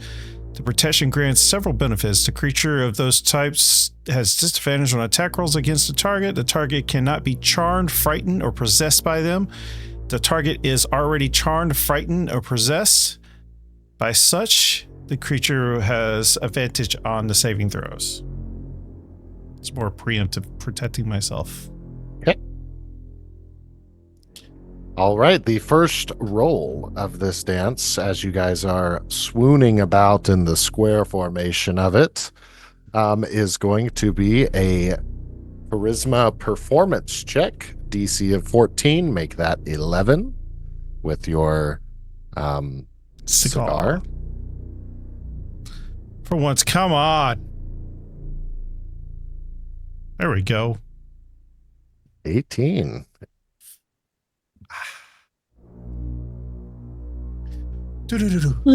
Lovely form, mon amour, though I fear rigor mortis might be helping. Never felt more alive, my darling. All right, now comes the dip. This is going to be an athletics, DC of 17 down to 14. Probably the most important aspect of this dance. Whoa! Natural 20! Natural 20! Let's see how this very suave waltz dip goes. What happens? Oh, you want me to describe it? If you want to, or I will. Oh, go ahead. Well, conviction, as you turn and feeling everything flowing, you guys are moving in perfect harmony with each other, and when it comes time, she rolls into your arm and you dip her down very low, and you're dipping down with her. The cigar is about the only distance between her mouth and yours.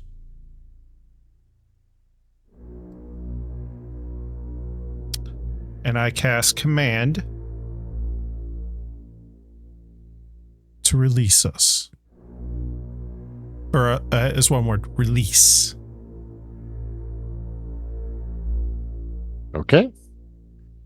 What is the save on that? 16 wisdom. I'm gonna just roll it, okay? What's up? I said I'm just going to roll this one. Yeah.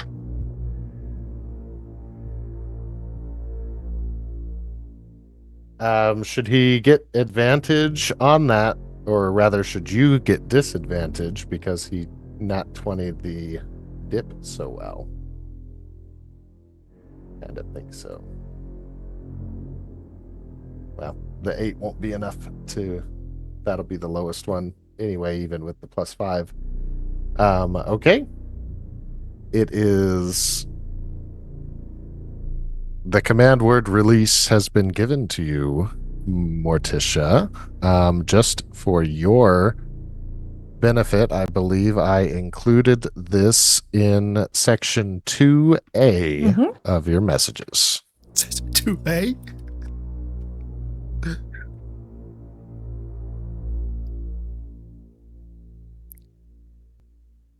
Sorry, 3A, not Okay. 2A. 3A.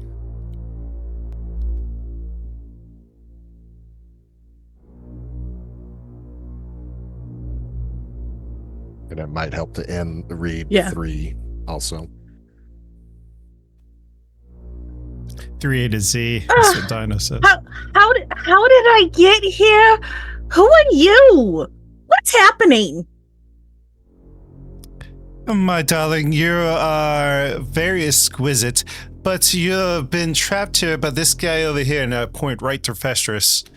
And he has kept you trapped here, my darling. I'm trying to release you now. And as this has happened, the lights have come back on. You do not see Festus in the corner, though.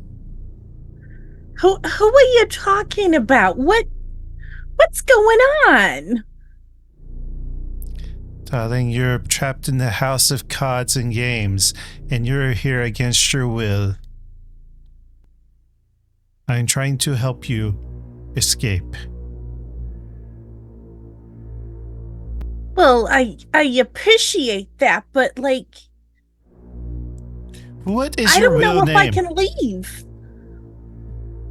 What is your real name? Karen. Karen, I am conviction. And how did you become to this location? Well, not exactly sure, but What's the last thing you remember? playing a game. Was it this game that we're playing right now? Are we playing a game? Well, we're just dancing, my darling, and I don't know what is going on. My rest of my party members... Actually, I don't know where... last time I see them, they were in the basement. And somehow you brought us here. Well, this is a separate realm. This isn't just a house. Oh, what realm are we at? Oh, creatures from all planes come through this house. Are you trying to say this is a portal to otherworldlies? Something like that. Do you need a tuning fork to get out of here?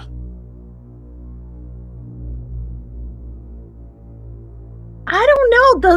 The last person I saw get out, he chopped his own hand off. Who Something was to that? do with the ring, and I point at your hand. Oh, how do we get the ring off? You don't want to know.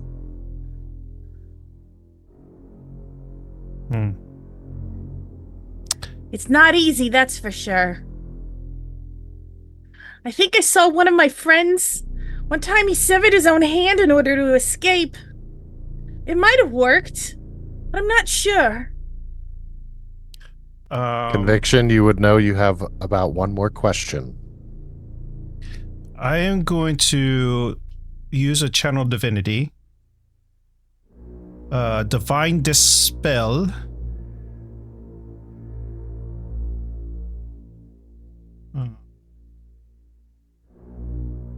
That's just on a creature. Never mind.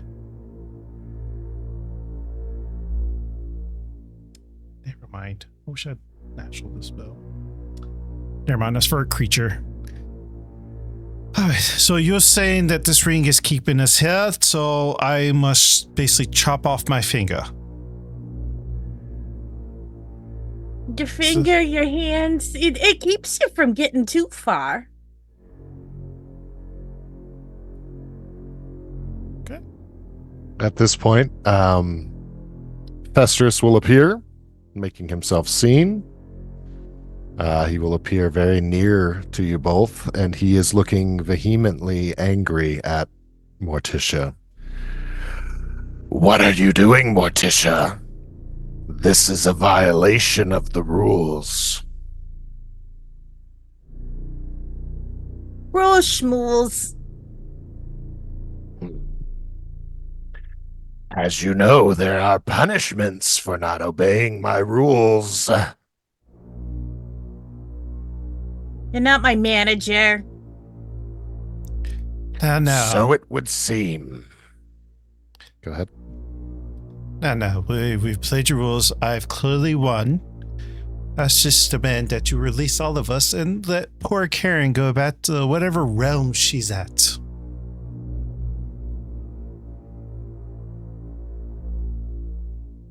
All of you?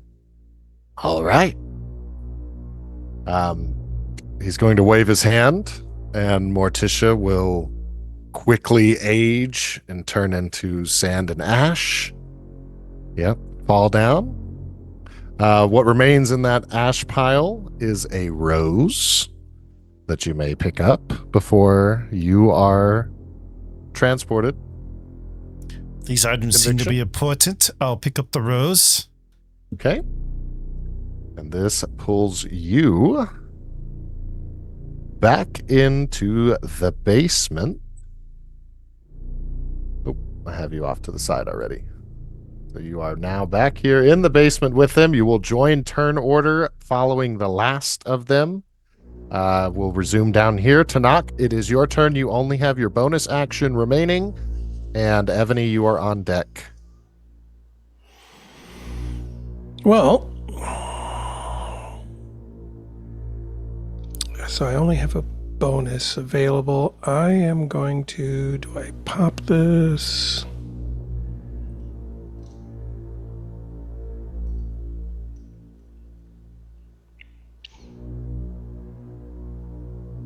Okay, well, that's all I have. No, actually, I used my bonus. I did all 4 attacks on my last turn, didn't I? I thought you only did your first 2 attacks and dealt enough damage that it moved to the next phase.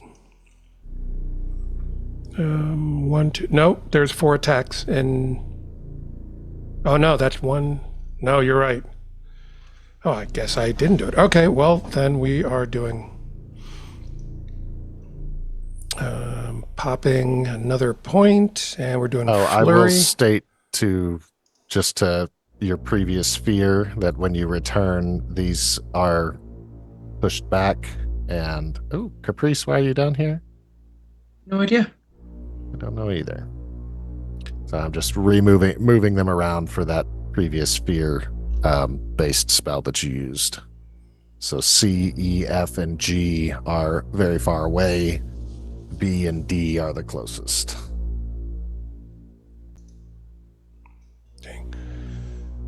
And we did another 24 points of damage to it. Which one? B or D? I'm hitting the body that was right in front of me. Okay, we'll move D up there. 24 points. All right. Up next. Go ahead. Yep, I'm done. Nope, go ahead. Up next is Evany, followed by Caprice.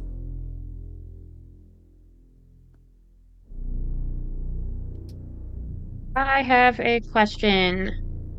Where you have placed conviction, is that not barred anymore? That direction? Oh, you're right. Okay. That was just my error, not the... I erased the whole board a minute ago, so the little You're wall good. Just making sure. Thank you for clarifying. Just making sure since I will give you all a Keebler's moment to sword in RP there. conviction appearing back among you, if you would like. Conviction, also that rose that you have. You can attempt to use it, but you don't know what it does right now. Just consider it like for the duration of this fight is the attunement process. Something like that. I'll tell you what it does after. Jeez. Whatever do we do here? Just hit them. Are you done with your dancing? That was fast. I've released her. That was really Morticia. What the fuck? Her name was Karen. You might know it, Karen. Oh, so you mean you got her killed? Fantastic. No, I did not get it killed. We released her from this prison. She said we have to get out of here. We gotta get rid of these rings. Isn't that the same thing? Well, for us to get out, you have to basically cut off your hand or your finger to get rid of the ring. The ring is what's holding us here. That's how we get out. You might have a dagger. Yes. Sister, can I have a dagger? Just stick your hand out. I don't want to cut off my hand. I just want to cut off my finger. Oh, I'll stab you. No, just cut off the finger. The finger, not the head. I will attack my brother's hand. Before we go through with this completely, and I hope you do, I just want to clarify that her words were that she witnessed someone do that and she thinks they got out. Okay? Carry on.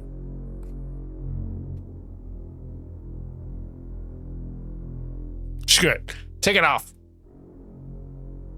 Okay. She will make a really bad attack at his hand. Okay. Given that you're going to take a limb and he's willingly offering it, I'm not going to make you roll to hit. Oh, like you but to roll. I finally rolled something good. I got a 23. Okay. I'll take that in lieu of the performance. So you do a pretty good job of severing just the finger or the whole hand. Just the finger. Okay, so you have to go at the knuckle for there to be enough room for this to dissipate, or at least to have space between the ring and the rest of his body. Mm-hmm. It does drop. The ring is still wrapped around the now dislocated or dislodged finger as it lays on the floor. Conviction, you are going to take 1d20 worth of damage. I will just go ahead and roll it. Might be 1, might be 20. It's 10. You take 10 points of damage for losing a limb. Cast healing word at 2nd level. That will have to wait until your turn. Okay, but it'll be 11 points of healing. Copy that. You are next, following Evany.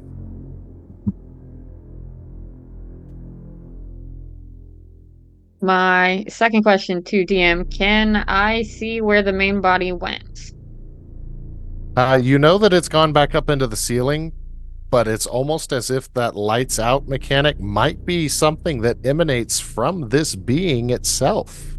I know, but with my eyes currently from that potion, that's correct. That's why I was asking.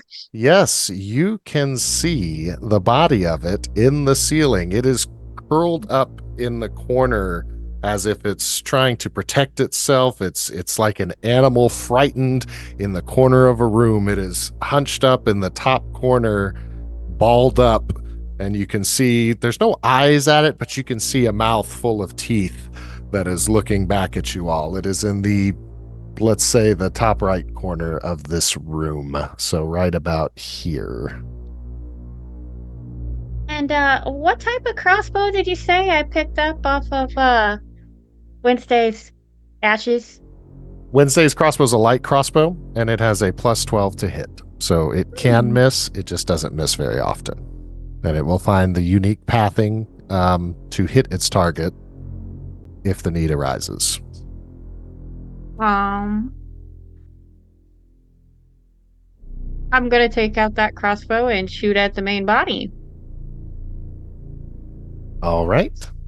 As soon as I add a light crossbow to my inventory. Um, You can also just utilize the D20 and know that it's a plus 12. oh, that's right. That's right. You did just tell me plus 12. Okay, let's do that. That's so much simpler. It also gets to fire with advantage, or in this case, it'll fire twice, as you witnessed Wednesday do similar things to you all. Oh. So that is a 25 to hit, and it certainly does. You get 2 shots per 1 action with this crossbow, so you may shoot again. Go ahead and roll damage as well. 6 is an 18, and the damage is in the form of 1d10 plus 4. Right. Did that second one hit? It did with an 18. Yes. Okay. So I will just roll 2d10 then. And that'll be plus 8, yes, for total damage. All right, so it does 17 points of damage as you shoot off into the corner. Not anyone else can't quite see what you're shooting at, but you can hear a yelp, a scream, a howl, rather, as the thing shifts more and all of the tentacles kind of writhe in pain a little bit as those shots hit it. Bye! Do I get both my attacks? Yep, you can shoot 2 more times if you wish. Yay! I'll do We'll it. call it a what's We'll it do it called? together. A pump action crossbow. I just did it together. A 19 and a 9 plus 12 on both of those. I assume they both hit. They do? then. You also have bless. Oh god, that's right. I don't think They there's do? any mathematical way that she can miss. I don't think so either. Alright. It's 19 total. More points of Okay. damage. It screams more, and you, given that you have your advanced sight, can see that it moves to another corner of the room. I can't quite tell you which one, but you see that it moves to another corner, and it looks like it's very hurt, very winded, very wounded. You have your bonus actions and movement left. Bonus action. I'm going to remove my second green potion. And this time I'm handing it to Tinoch. I think we should probably use this on the big one and not the little ones. And I will pass it to him, and that will end my turn. All right. Caprice, it's your turn. You wish to cast Healing Word 3rd level on Conviction? Second level. And, Second level, it's- sorry. Yep. It's 11 hit points of healing. It is 6 points of healing to you, Conviction. Oh, I'm sorry. 6 points. Wait, you have the ring gone, so it is the full 11.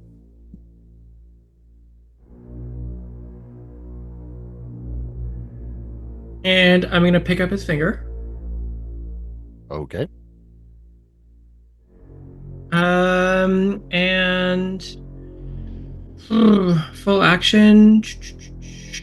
I'm going to use Toll the Dead. Was any of the tentacles hit recently? Which one did Tinoch just mess up? This one here, D, right in front, was hit Okay. recently. Yeah, Wisdom 16 for Toll the Dead, please. Okay. Gets no bonuses to it. It fails with a 4. Okay, 2d10 coming up. Roll dice. That was only 1. Hold on a second. There we go. Ooh, 18 damage. It wilts and crashes to the ground. If that is your turn, after Caprice is Xenia.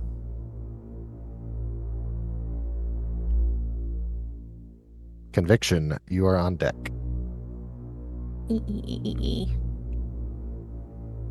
I'm going to just go ahead and continuing because I don't have a crossbow. I just have Eldritch Blast. And pop off 2 more to Tentacle B. All right. Hopefully hitting. 10 to hit. Oh, bashed. Okay.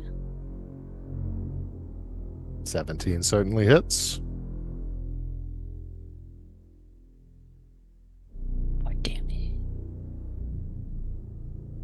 Okay. 13 hits. So 8 damage total. All right. That is the first time this one has taken damage, but it looks less healthy now. You have a bonus action remaining. I'm movement. going to scoot a little bit closer in. And that'll be my turn. All right, conviction. Go get him, it is up. guys. Go get him, boys. Get him to knock. Or you are up.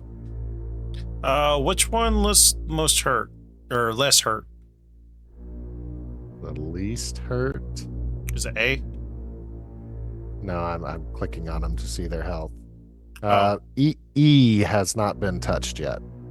Everything else is, except for, well, the ones at the left are kind of healthy. The ones at the right are almost dead, except for E, which is at full health. So you want me to attack one that's not hurt? Just keep them busy. We're gonna attack the big thing that falls down. What I would thing? say that the rest of you kind of realize that after 3 of them fell is maybe what caused Cleopatra's main body to reveal itself. Oh, hit the weak ones. And she starts pointing to G. This one's G over there. I mean, how far is that range? I don't know how to measure on here. It's 30 foot. That's fine. Okay. I take my shield off my back, draw out my flail, swinging it. Okay, you need a 10 to hit. How about another natural 20? That'll hit. Roll damage, we're doubling the dice roll, not the modifier. That was not a advantage, actually. Or crit damage. Oh, it was crit. Never mind. It did the crit. Okay, so 7 times 2, 14 plus 3 is 17 points of damage. That eliminates this one as it falls lifeless to the ground.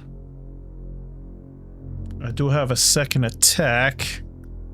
But you're lacking in movement. I'll throw a javelin at the other one. All right, which is the other one? I'll throw it at F. Okay.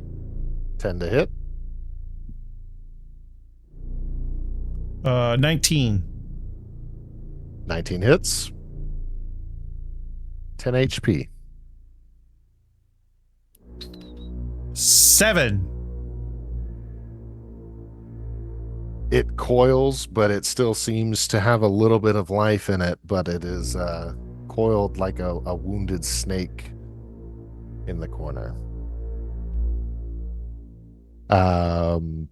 Round begins for the tentacles. A is afraid, C is afraid, E and F are afraid. B is the only one that's not afraid. It is going to use the only other action it can do, which is a lair type action. It is going to attack for all 4 of you. And instead of it rolling to hit, you guys have to roll a dex save, and you only have to beat a 10. But if you do not beat the 10, it will hit you. If you do beat the 10, it won't hit you at all. Dex save for Conviction, Z, Caprice, and Evany. 13. Well, I still have to roll because I'm nowhere near them. I'm sorry, I said Conviction, but Tanakh, Z, Caprice, and Evany.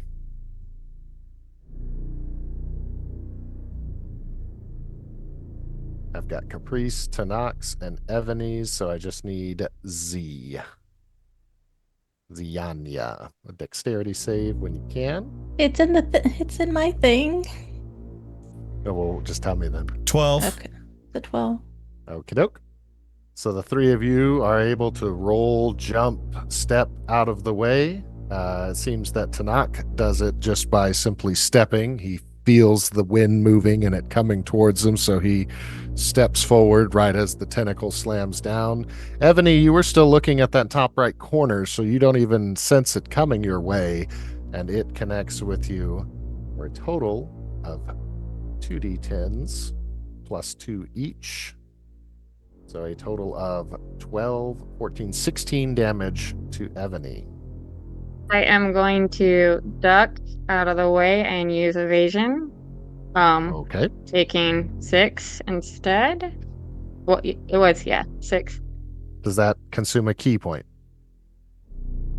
I think it's just my A feat uh, reaction?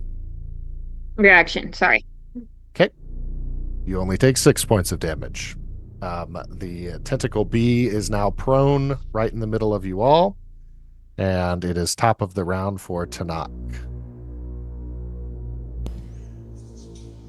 All right, the main body is not here, just the tentacles, correct?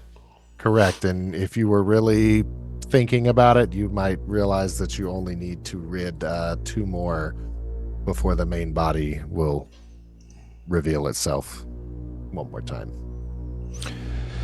Yeah. Tentacle bee is healthy, but it's prone. Let's see. Intelligence. No, I don't realize that. My character just... That's not in his nature. No problem. Um, Tentacle F is very coiled and hurt looking. Tentacles A and C don't look pristine, but they don't look bad either. And tentacles B and E both look like they're still ready to fight, although B is prone next to you.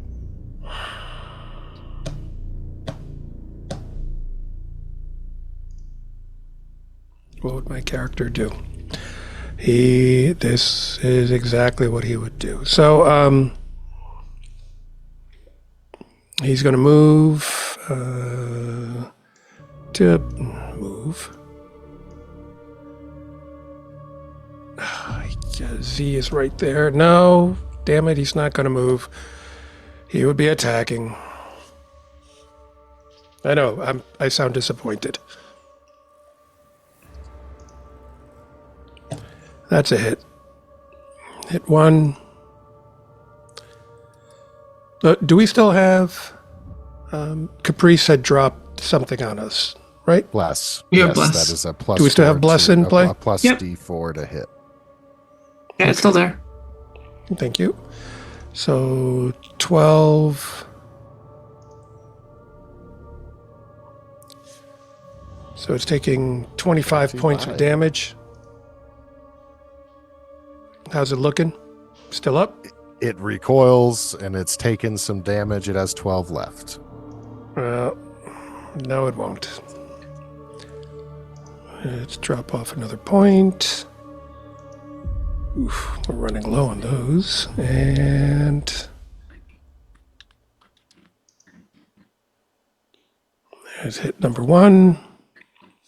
Minimum 6.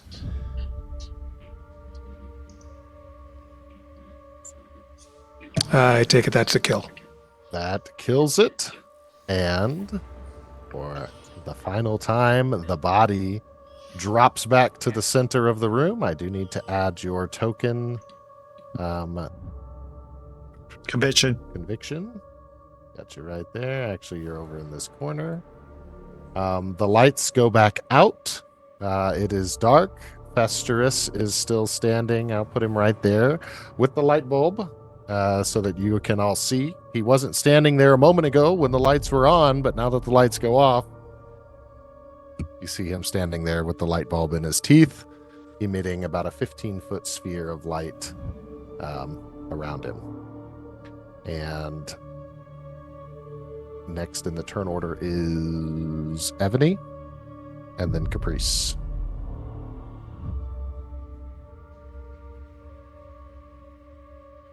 I'm just gonna continue shooting at this thing, as that seemed to have been going well. It has a damage threshold of 35 that you're trying to hit. You get 4 attacks, I believe. Natural 20. Okay.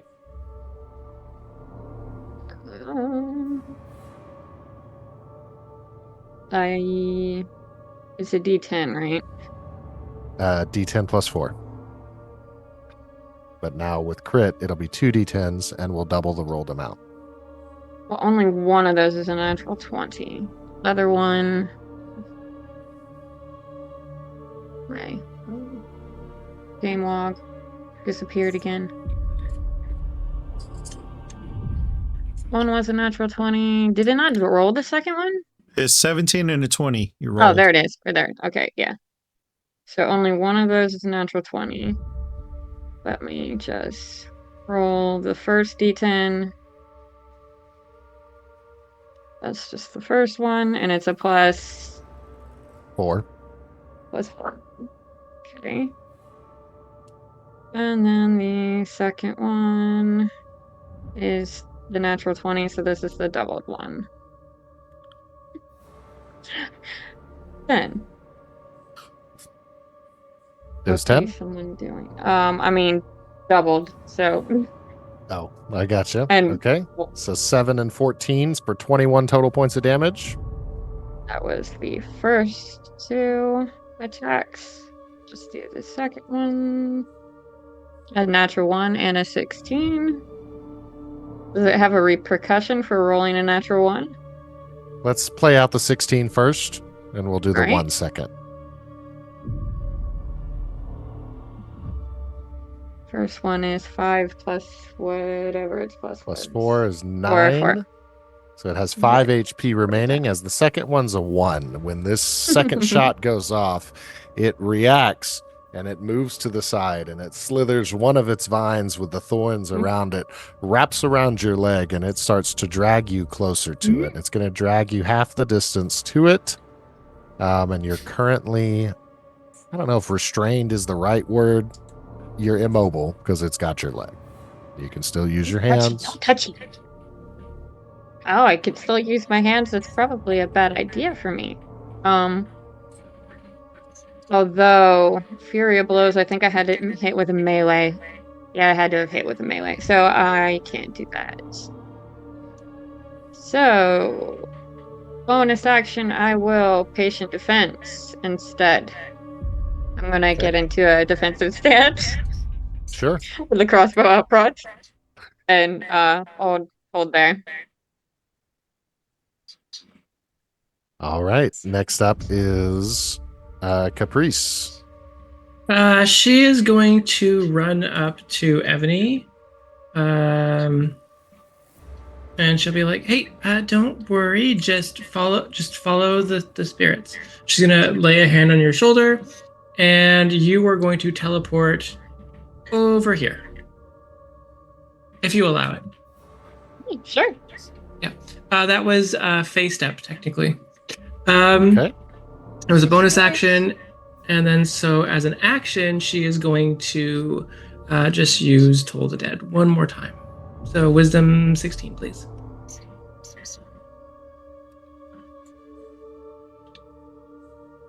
It fails. And Need 2d10. only do 5 total damage. It does 8. You want to tell us what it looks like or sounds like? It doesn't sound like a big like booming bell or anything. That it sounds almost like chimes in the wind, and it feels like there's a little subtle breeze that just starts to put a chill in the air. And I imagine this thing freezing a little bit. As frost slowly embodies the large body in the center of Cleopatra Adams, the oldest living member of the Adams family, as it wilts and dies. Festurus takes the light bulb out of his mouth. It is still lit so that you all may see. How magnificent! Watching something hundreds of years old come to pass. No one has achieved this far in my game before. What wonderful contestants you are.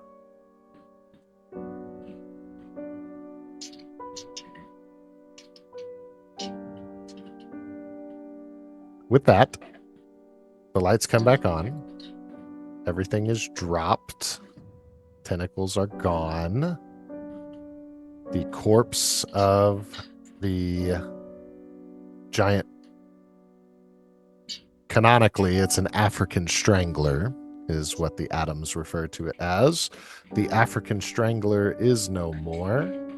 You are no longer bound by a shadow wall to get around in here. What would you all like to do? Is Festus still there? He is. I would like to use a bonus action to use something, a class feature called Whispered Secrets. Okay. So I will actually just turn around and turn to one of the spirits that nobody can see. And I'm gonna, can you go find something out for me? Just Bert? Yeah, possibly. Yeah, Bert. And Bert's going to inhabit Festus's body, and in return, he's going to tell me if the creature has any damage resistances, immunities, and weaknesses. And it specifically says that the creature will not be aware of this unless they also have a witch subclass.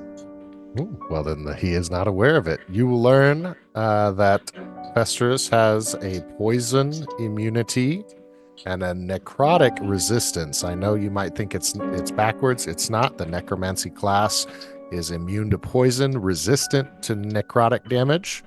What else do you need to know? Any weaknesses? Weaknesses, I think maybe not surprisingly, would be radiant damage. Beyond radiant damage, you also, I guess she has one more resistance, and that would be to, it's hard to say what that is. I'm assuming spells. Yeah, there's that too. I guess I mean to say that he's in lore, he's got DC current going through his body, so he's also resistant to thunder lightning damage. You also would learn that he does not seem that he could be anything mentally. He can't be mind controlled towards many extents, to the fact that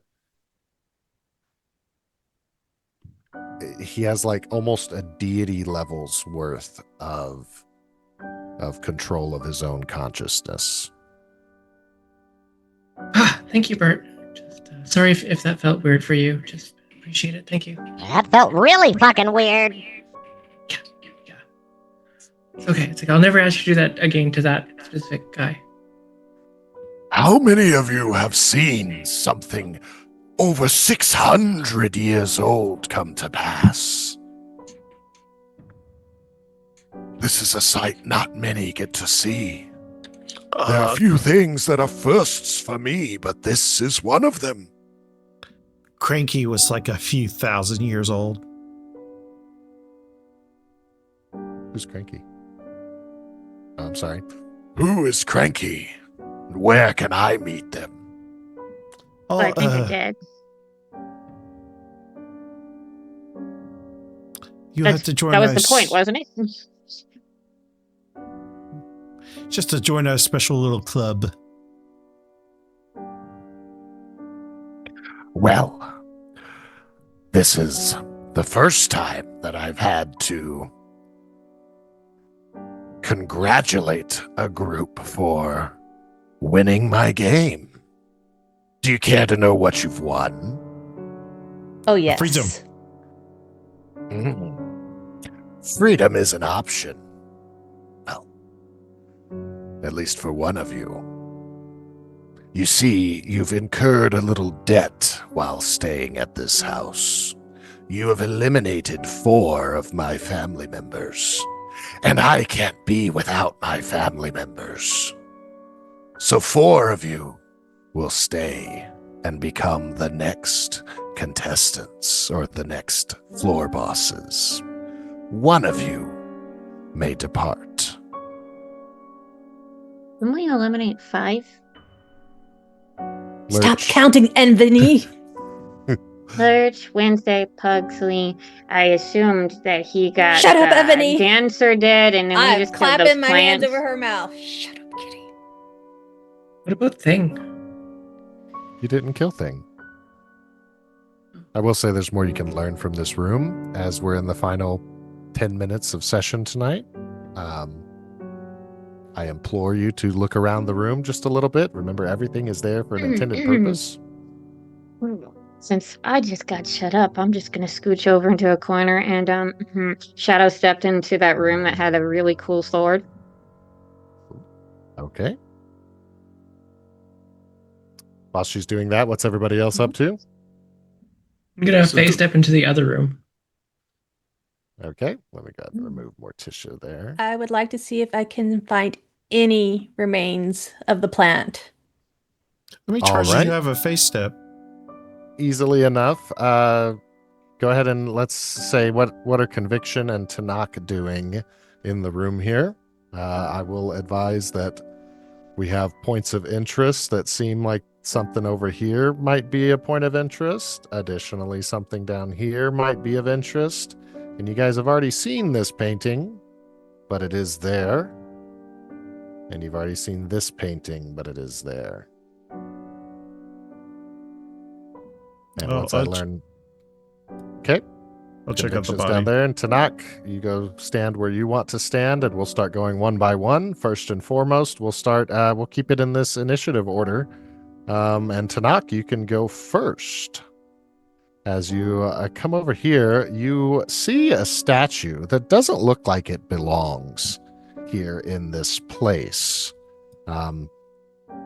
The artwork on the body of this statue is exquisite, masterful, if you will. But the head seems to have a new bit of not marble like the rest of the body, but rather clay. And in his hand lies a torn up, rolled up piece of parchment.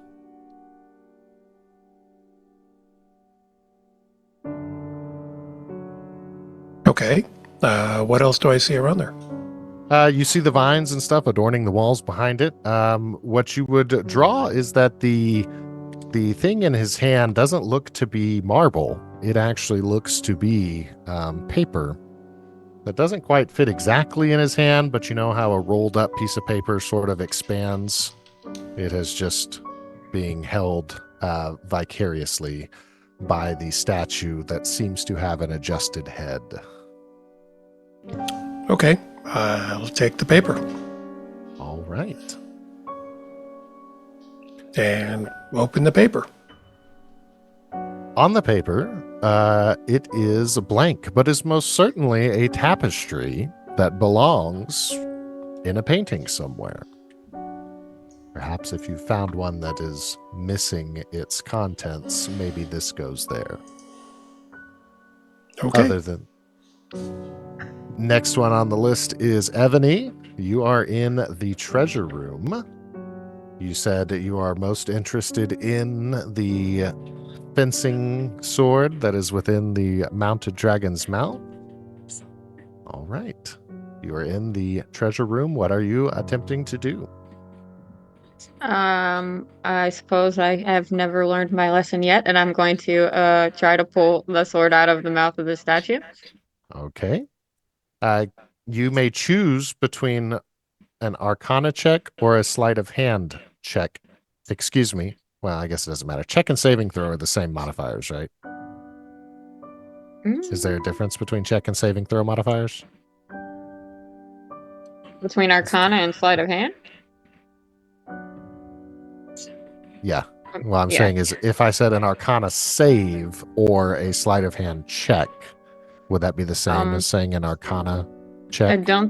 I don't think there's an Arcana save. It'd be an right, intelligence saving throw, maybe, You're since Arcana's intelligence. We'll just do Arcana or sleight of hand. Your choice. You need an 18 to retrieve the sword. I will try Sleight of Hand.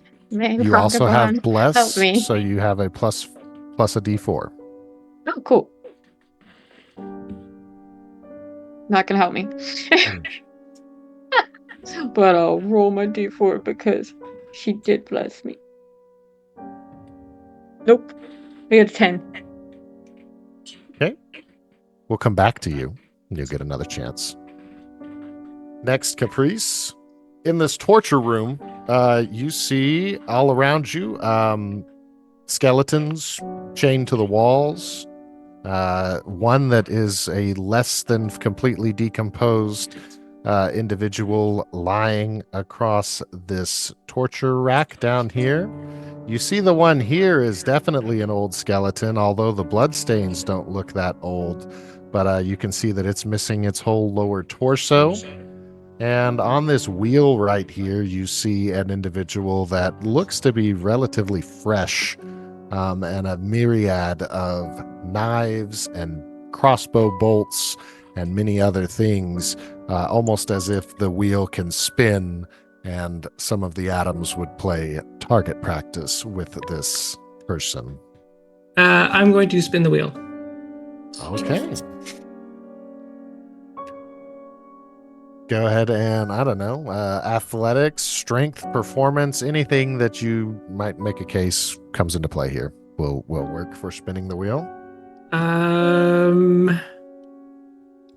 None of those are good. Athletics, no, we'll do performance. That's my best with a +0. 14. You picked all the physical skills. Okay. Yeah, 14. A 14 will get what you're, will get the reward from this as it spins upside down. The head pops off, and inside the skull of it is another blue potion, similar to the one that you just saw Evany drink about 10 minutes ago. Oh, I will definitely pocket that. Okay. And then I'm holding the skull. All right. And then can I cast Speak with the Dead? Sure.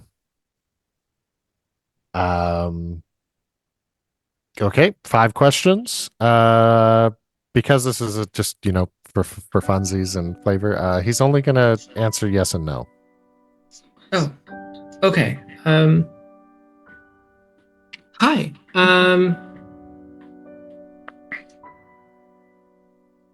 Sorry, you don't seem like the talkative type. Have you been here for long? No. Do you know how to get out of here? Yes. Can you tell me? No. Oh, this is a frustrating conversation. Are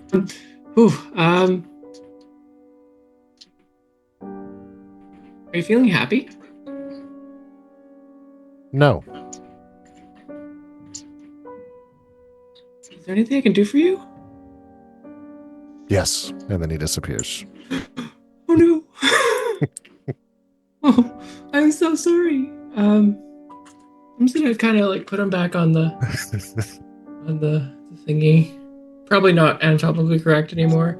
And then I'll just take a look around the room and see if there's anything else interesting in here. Other things of interest, not player wise, but just flavor wise. In this cage, you can see that there seem to be a couple of bodies laying at the bottom of it. Definitely corpses at this point. It seems as though they may have been forgotten about in the torture room and just left for days or weeks without any provisions. The smell is pretty rough in this area too. Yeah, I don't really have a spell for this, but she's gonna just try and do some sort of cleansing ritual. This is clearly where people have died and been tortured, and that is definitely going to leave a lot of spirits. So she's gonna just try and usher people away, move along. Sorry for this kind of stuff. She'll just spend that time doing that. Okay. Next up we have Ziania, excuse me. And you are examining the African Strangler. As you look at it, tell me what your intentions are. What are you hoping to find? I want remains. Are you looking by chance for seeds or seeds would be helpful. Anything that I could regrow, or I would take both seeds and maybe a piece of. You would think that to find seeds in a beast of this size, it would likely be at the very core, the center of the flower, if you would. So if you would like you to try and search for that kind of thing, you're going to have to open its mouth and lean down to what we would refer to as its throat in order to find those things. Otherwise, in the looking for mementos, you would reckon that a thorn of this size, probably 10, 12 inches long, is significant in and of itself. Other mementos might include a decaying flower or something from it, but if you're looking for something CD. seedier and more something you might be able to do with, then yes, you're going to have to go towards the back of the throat. Would I be able to use my flame blade? You can use your flame blade. That'll give you advantage on your investigation check. That's exactly what I'm known for, is my investigation.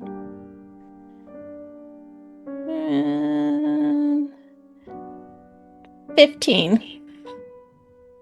Okay. With a 15, you climb deep in there. You feel like the throat shouldn't be as deep as it is, but Wow.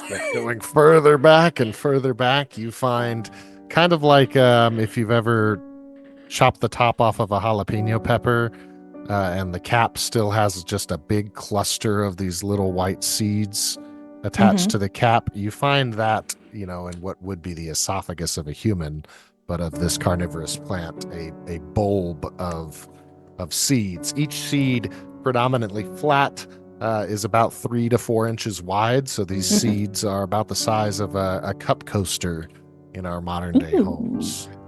Okay. I'm gonna look at it. Curious. And I'm going to reach into my pocket and pull out this little jar that's labeled Fung Eyes and smear it into my eyes and detect magic at will.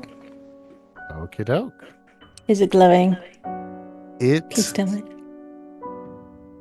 Oh, this is tough. It is not glowing, but you have the feeling that it was glowing moments ago. While you're looking at it in your hand, you recognize the ring that is on your hand, and you no longer see a blue glow around it. It seems to be just a ring. I'm gonna try to take it off. It slides off your finger.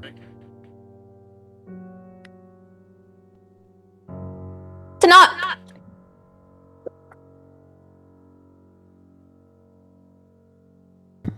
What did you do? I stuck my hand in a throat and then took it off. Don't give me that look. Okay. I've done worse. Oh, I know nothing. Okay, that's fine. It could be worse. Do I see his ring glowing? You see his ring. It is not glowing. Yours isn't glowing either. I try to take it off. It comes off. Huh. Into a pocket. Gonna pause you guys right there. Ebony, you get one more opportunity to pull the sword out. And Conviction, while she is rolling for that, we'll deal with the aftermath of your roll after Conviction's seen here. Conviction, you approach a corpse. The corpse is missing a hand.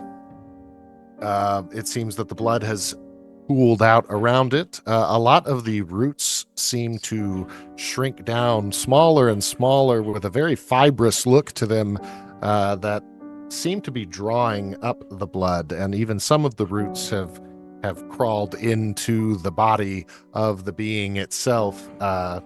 As I said earlier, that it was being drained. But you see this dead body lying on the ground with one hand. What would you like to do? Search it. As you start to rifle through the contents of this person, it's not a stealth check, it's sleight of hand. If you want to roll that again. I didn't roll anything. I'm talking to Ebony because I saw her roll up here. As you're feeling through, the body moves. It shakes. It says, Hey, the fuck are you doing? I thought you were dead. I wish I was. I thought I was too, but every time I open my eyes, I'm still here. Who are you?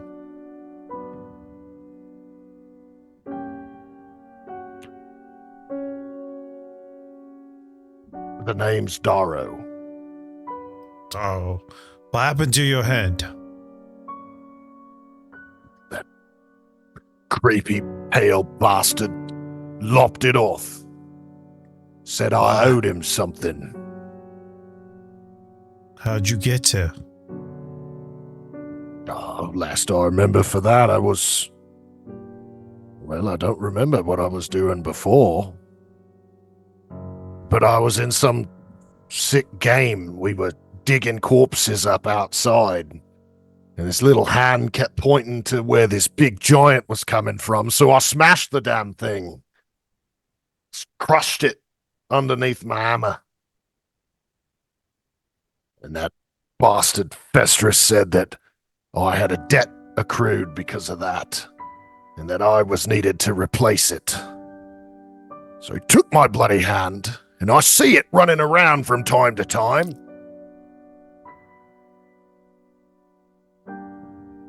Huh. What? What? Are you guys supposed to be the next round of contestants? It sounds like it's... I chopped off my finger with the green. Does that mean I can leave? he looks at his other hand. He doesn't lift it very energetically, but slowly as it's kind of stretching from the tendrils of grass that are kind of growing together. But as a few of them snap and give way, he's still got his ring on. And he says, I guess I should use this hand. Well, I don't know. I'd heard that there was someone who tried to get out that way. Was he successful? Oh, he left the grounds, they say. Don't know what that means. Don't know if that means he got away. But I just heard it secondhand. No pun intended. Who'd you hear this from? The beautiful woman. Always down here preening on the plants. Likes to talk to herself. She's gone now.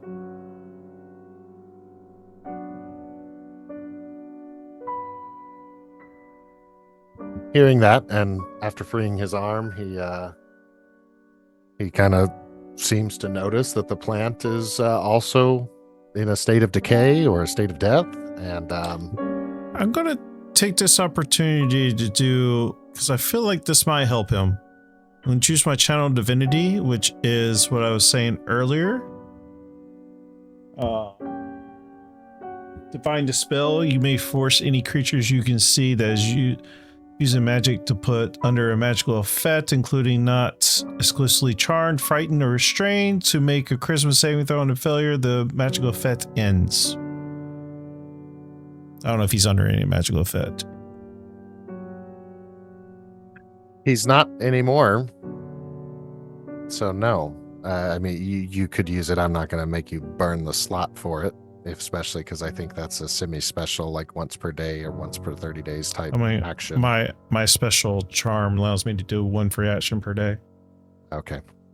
I won't force you to consume it because he's no longer under any restrictions, given that Cleopatra is dead.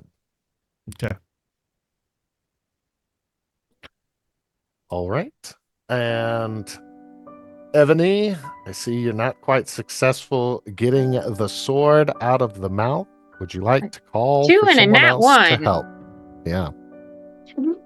Would you like to assist or call for assistance? What else do I see in this room? You see a lot of treasure, some crowns, things like that. You also see a painting in the back corner. I believe I've pulled it. saw it earlier. I know it. Okay.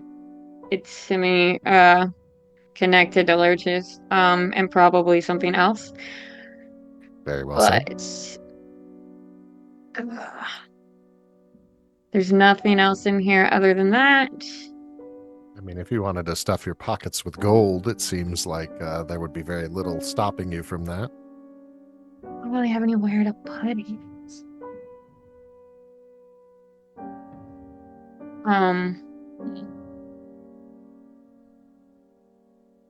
I don't have anything else that would help me with this. So yeah, I don't have anything else I could do.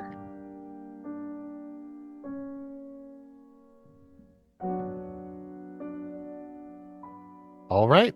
Well, then at this point is where we will stop session for the night, for the week. We will be back next week with the final chapter. Thank you very much, Nerd Holla, for being here as our guest tonight.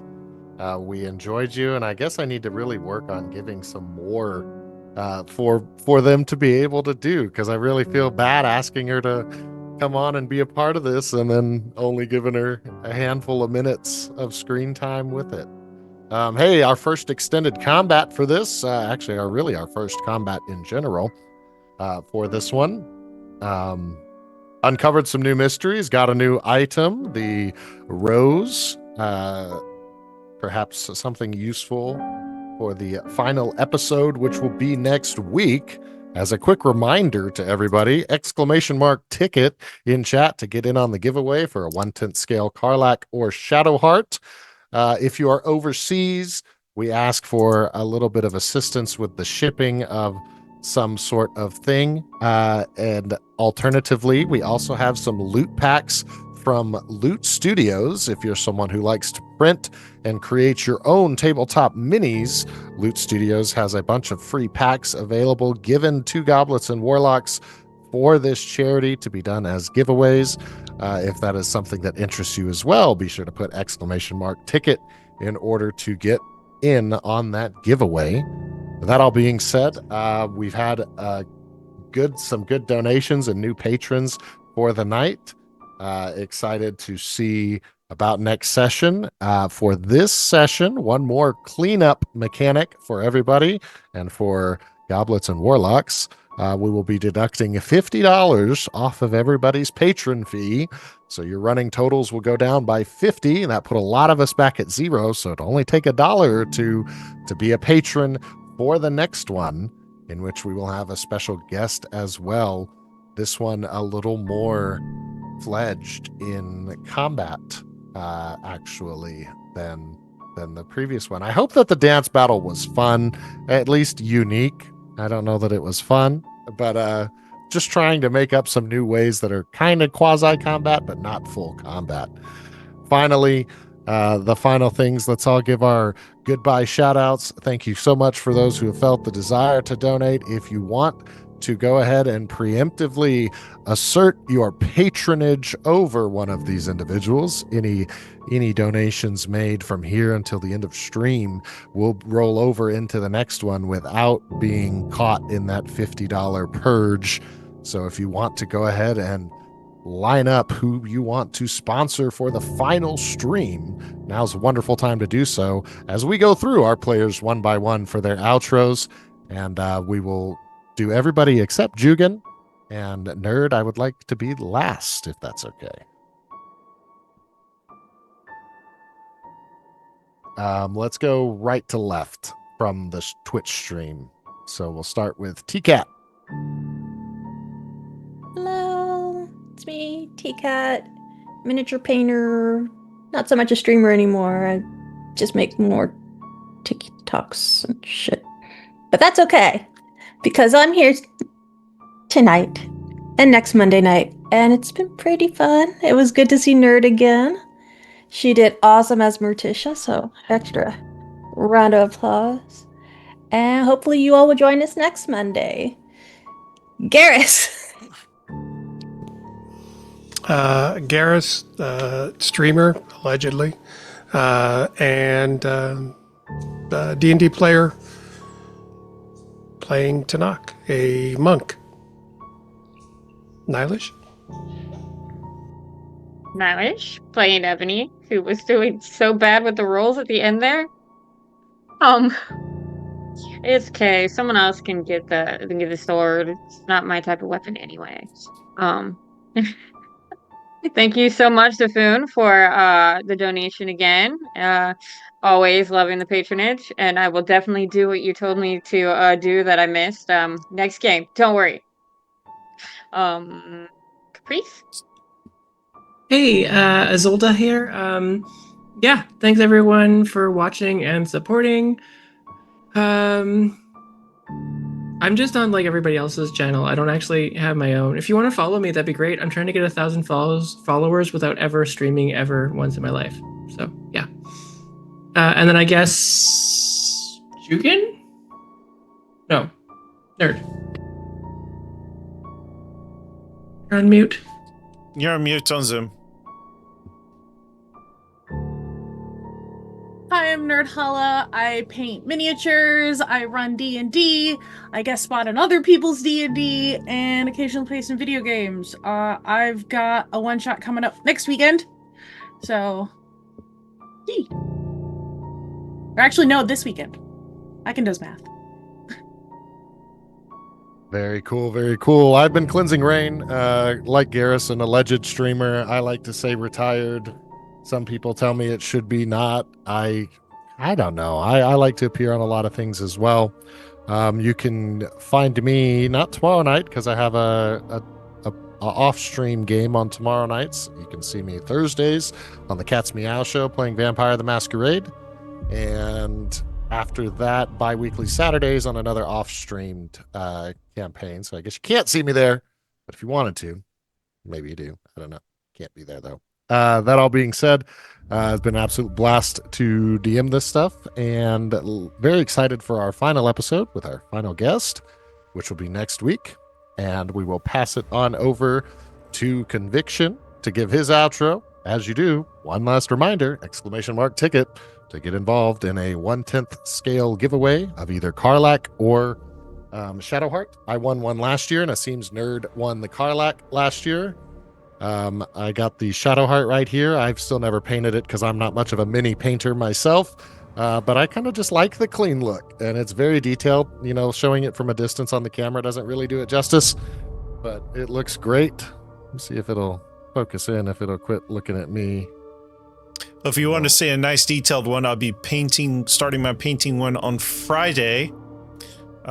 Fridays is a group of us painters like to get together and have a group stream together. So T-Cat and Nerd, if y'all want to come in and join on that, that'd be wonderful. Should probably be doing that. Thank you for the wonderful waltz there we had there, Nerd. But anyway, thank you guys for hanging out. This has been so much fun. Thank you, Rain, for special guest DMing this and creating this. Thank you for all the players as usual, and thank you for all the special guests that's coming in.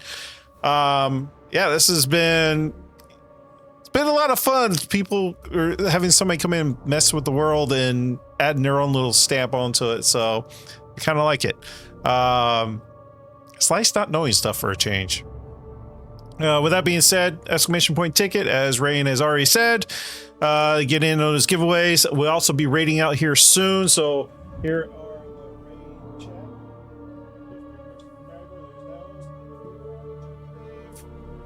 Follower, there's the free ones.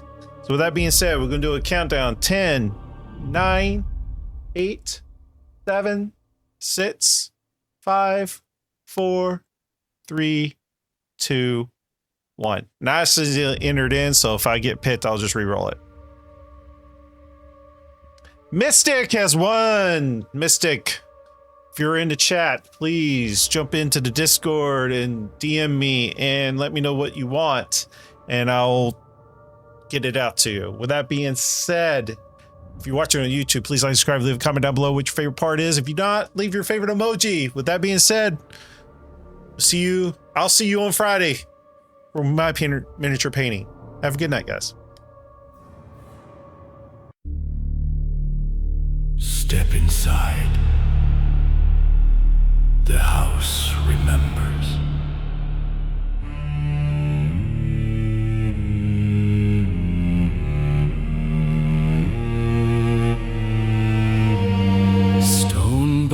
stone, a prison of grief, built by a father, a servant, a thief. Every floor a torment, every room a scar, echoes of laughter, of sins that you are.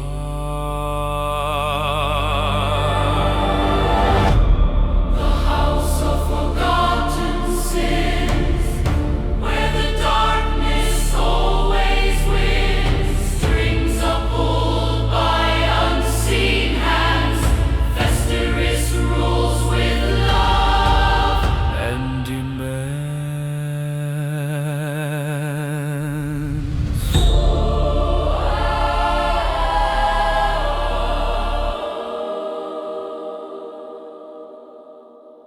Children of silence, bound in decay,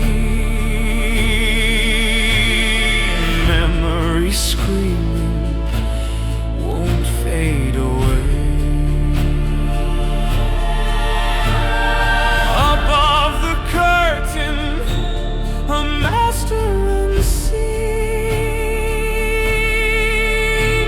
a family broken, a nightmare dream.